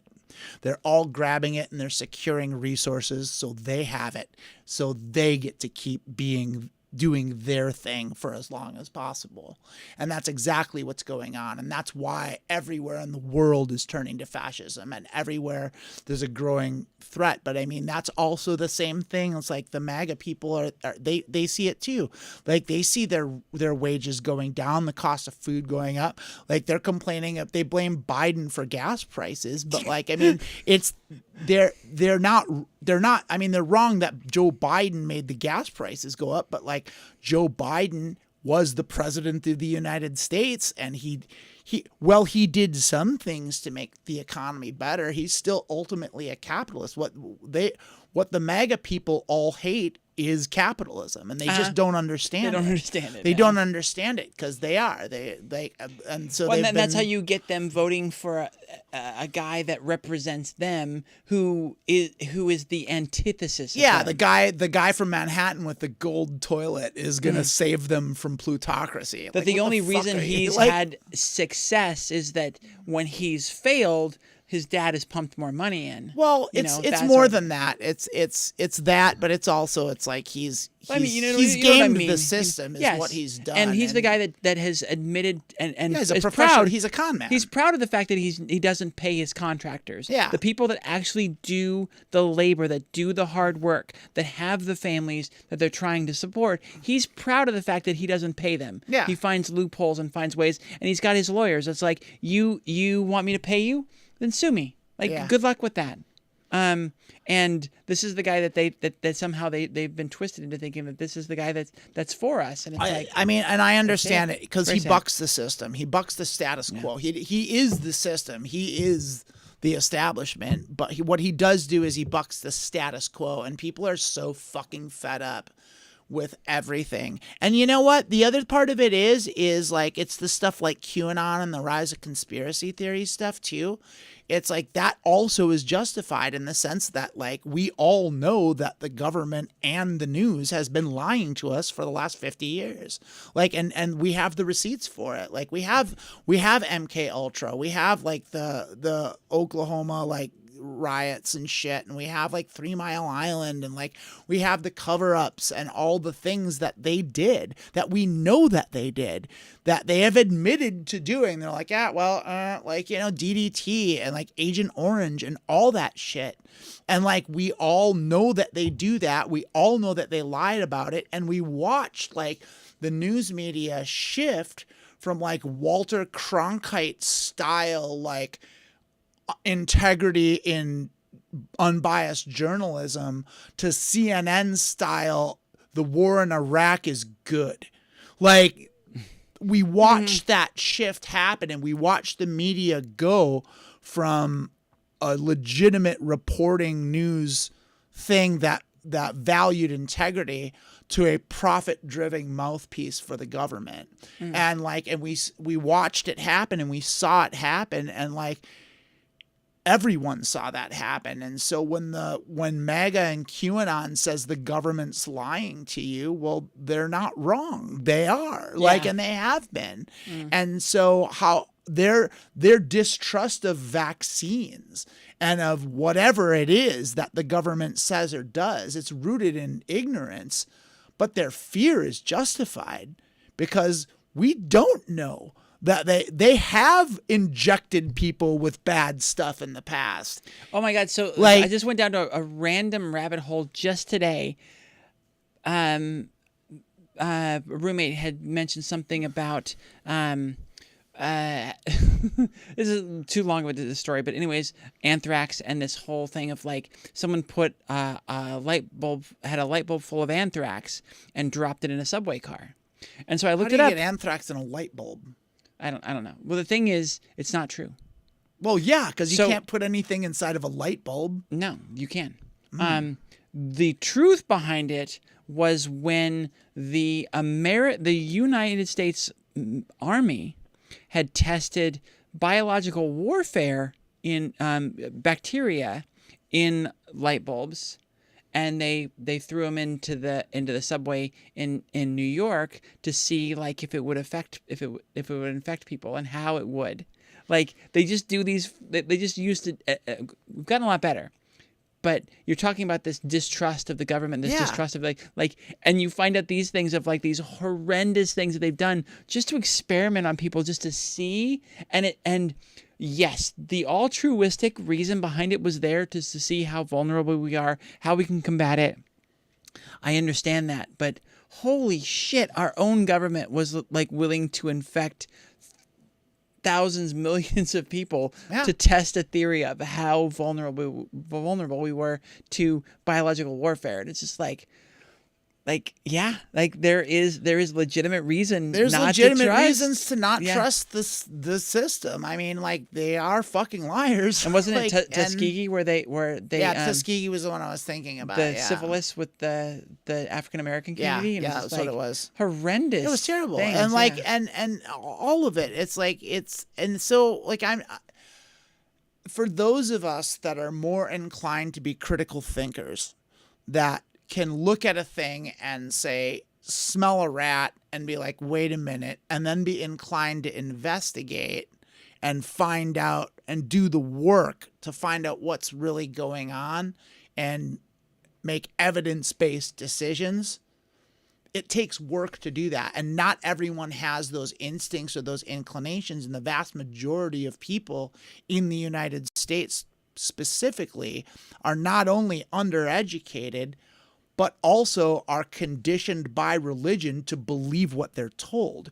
Like, and that's one of the reasons that I fight so strongly against religion, and I think religion is a harmful thing, is because like it encourages people to believe things without evidence. That's the definition of faith. That's what faith is. And that's it how is you believing something that either you don't have any evidence for, or that there's a lot of evidence against, but believing it anyway. And at least the Christian faith holds that in high regard. The more faith you have, all of the better. monotheistic faiths do. Like, I mean, they all do. That's the best possible quality, is to have the blind faith. Right. Well, yeah, and it Because it's makes the sense most if you want to controllable. control people. Yeah. So the best way I ever looked at it, so there's a video game called Civilization, and Civilization, Meier's, Sid Meier's Civilization, and they get it right, because in the game Civilization, faith is a currency used by the ruling class. like faith is literally a currency that you accumulate to spend on things. And so like, prescient. I love yeah, it's great. I love that game franchise. All right. Well, here's the thing. I love you. I love you too. How's it time to go? It's been 3 hours since we've started the show an hour late. Yeah. I think I have a feeling that our friends need to go to bed. I need to go to the bathroom desperately. Okay, we can call. We had a good time. To my friend Thank you, Lonnie Kate, Emily. who is not watching, I'm going to have to say thank you so much for the wonderful invite. I got invited to this great party I went to last year. It's in a playhouse, so it's a really cool venue to just hang out with people and have a New Year's party. I'm going. You're not going to go, huh? Get out of here. I've had too much of this. I want more. And I'm probably not going to put a chair on my roof and watch the fireworks in the neighborhood, but maybe I'll just wander around and There's just smoke up there. A lot of We're smoke. on fire. We're on fire. We're on fire The world's again. on fire. Anyways, Yeah. I don't know where I'm going with that. I think I've had too much of the champagne already. Hey, I love you all. Thank you so love much you for so coming much. and Yes, sticking with everyone, us for thank such you. a long, delayed, disastrous, wonderful episode. I had fun. I hope it was good. I like think to it make was. a good show. I think it was. I want to make a good show. Raina says I love you guys, which Raina! Hi, Raina! Now that she's I don't know if she's sober at this moment, but I know that last night she was very in that. She got a little. She got a few sheets to the wind there. I don't know if Yeah. it was 3, but it was at least 2.5. Oh my God! I was if that's the measurement, I was probably about 7. I came back though. I pounded water for the last like hour and a half. Both of but y'alls were deep in your cups last night. Oh It my was, God, it was so a much fun. delightful We did- thing to see. We did karaoke and a like delightful I thing to was see. dancing around. There was one moment where it almost happened. You know, where you're just having fun, dancing around at a party, and you sort of lose a little bit of balance and lose a little bit of where you're at, a little bit of spatial awareness. And I know I was probably this close to falling into that glass clock cabinet, and I caught myself, and I I'm was just glad. like, That would have been bad. it would have been so bad. It would have been the thing that ruined the whole thing. And luckily, I was aware enough to You catch did. myself. I saw you kind of take a little bit of a stumble, and you did catch yourself. And I was like, all right, she's got this. Charlotte says, thank you, Amanda. Thank you, Charlotte. Thank you, Charlotte, for being wonderful. You take care of my Emily. She will. I know. I know you I will. love that girl. I love both of you, actually. I don't know, like I said, I love all of you. The people that come here, watch this show, that support us, that are just here participating, getting something out of it. Like, this is why I do this. It's for you, and I love that you're here. So thank you so much. Amanda, we have developed this amazing friendship over this We year. have. Has I it even like been it. a year yet? Like, how long have we known each other? I Period. feel like I've known you about a year. Okay, so we're I about feel like there. that's about right. Like, because I think I put off. I don't know. We didn't start. I didn't officially. Maybe it's not. Maybe it was I remember less. being I around felt the year. because I remember like, yeah, But it's been one of those things that it's like coming on a year. Yeah. It was the spring, I think, Okay. last year. It But- feels like forever though. But yeah, it's one of those like it Yeah, it's developed like, I feel really like I've quickly known you and- for and 20. Yeah, it's like, it's amazing. Doesn't So matter. Doesn't sometimes, matter. sometimes you know, like Time's a if flat circle. Alec- Timey-wimey, woo-woo. Alexis is gone, but you know, like the people that lament like not having the community, not having the circle or whatever. I just think it comes. It comes with the patience. I don't think it just comes. I think you have to work at it. You have to seek it out and find it. Like you have to put yourself out there. If you just sit in your room and you don't talk to anybody and you don't try, you're not gonna meet anybody. The my favorite advice that I got from Chris Hardwick, actually, I got really big into like the Nerdist and all that stuff that he was doing. I loved At Midnight and just became really big into Chris Hardwick's thing, and you know, because he just all of a sudden had built this empire, and his main premise stuck really hard with me, and it's very silly. Just do a thing. And it's so stupid. It's like your thing of like just have the confidence. But it's true. Just if you have something in mind, just do it. The thing that I've learned since then that is really profound is the way to learn how to do something Is to do it. Is to do like it. don't sit with a book first and try and figure out how to do. Just jump in and do it, and the knowledge of how to do it well will come. And I've been doing this show for nearly 5 years now, and for the first like 3 years, I was being these interviews with these great people and going like, I have no business, I have no right to be here.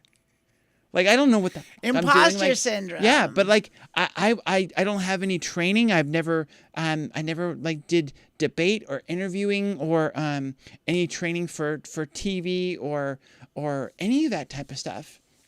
I just did it, and I mean, look at this. Look what we've built here together. Like you've been a part of it for at least the last 6 months, and yeah, that's my advice to y'all. It's just It's been you wanna getting do something, better. It's do been it, growing. Do a thing. Do a It's been thing. growing. Yeah.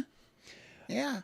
I'm gonna In quit no, dragging it out. In no small part to all of you. In fact, all of you are the only ones that did it. It's all you. Mm-hmm. You're the ones that did it, and thank you so much. We're just here blowing hot air and putting sounds behind it, but it's, We're doing more than that, way, but like, but I'm just saying, like, yeah, we couldn't do it without you, and we do it for the community. That's the beauty of it. Is like, it's like, I mean, I that what you said about like the Chris Hardwick thing, like do a thing. It's like that's kind of been.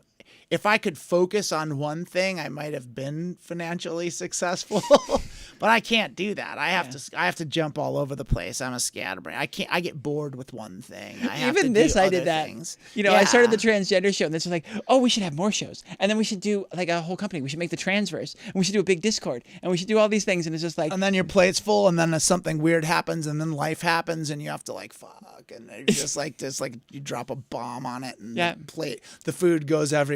and Like, here we are rebuilding. I'm rambling. We're both rambling. I Yeah, love we you. are. Happy New Year, Happy New Year. and Happy New Year to you all. This is We'll- Amanda Bonanza signing out. And Emily would go, and we'll see you in 2025. As in the words of the immortal Samuel L. Jackson, hold on to your butts, y'all. Hold on your butts. And Buckle up. Buckle up. It's gonna be a rough ride. Buckle up, Buttercup. See you on Saturday. I gotta go in there to turn things off, but pretend like we're done.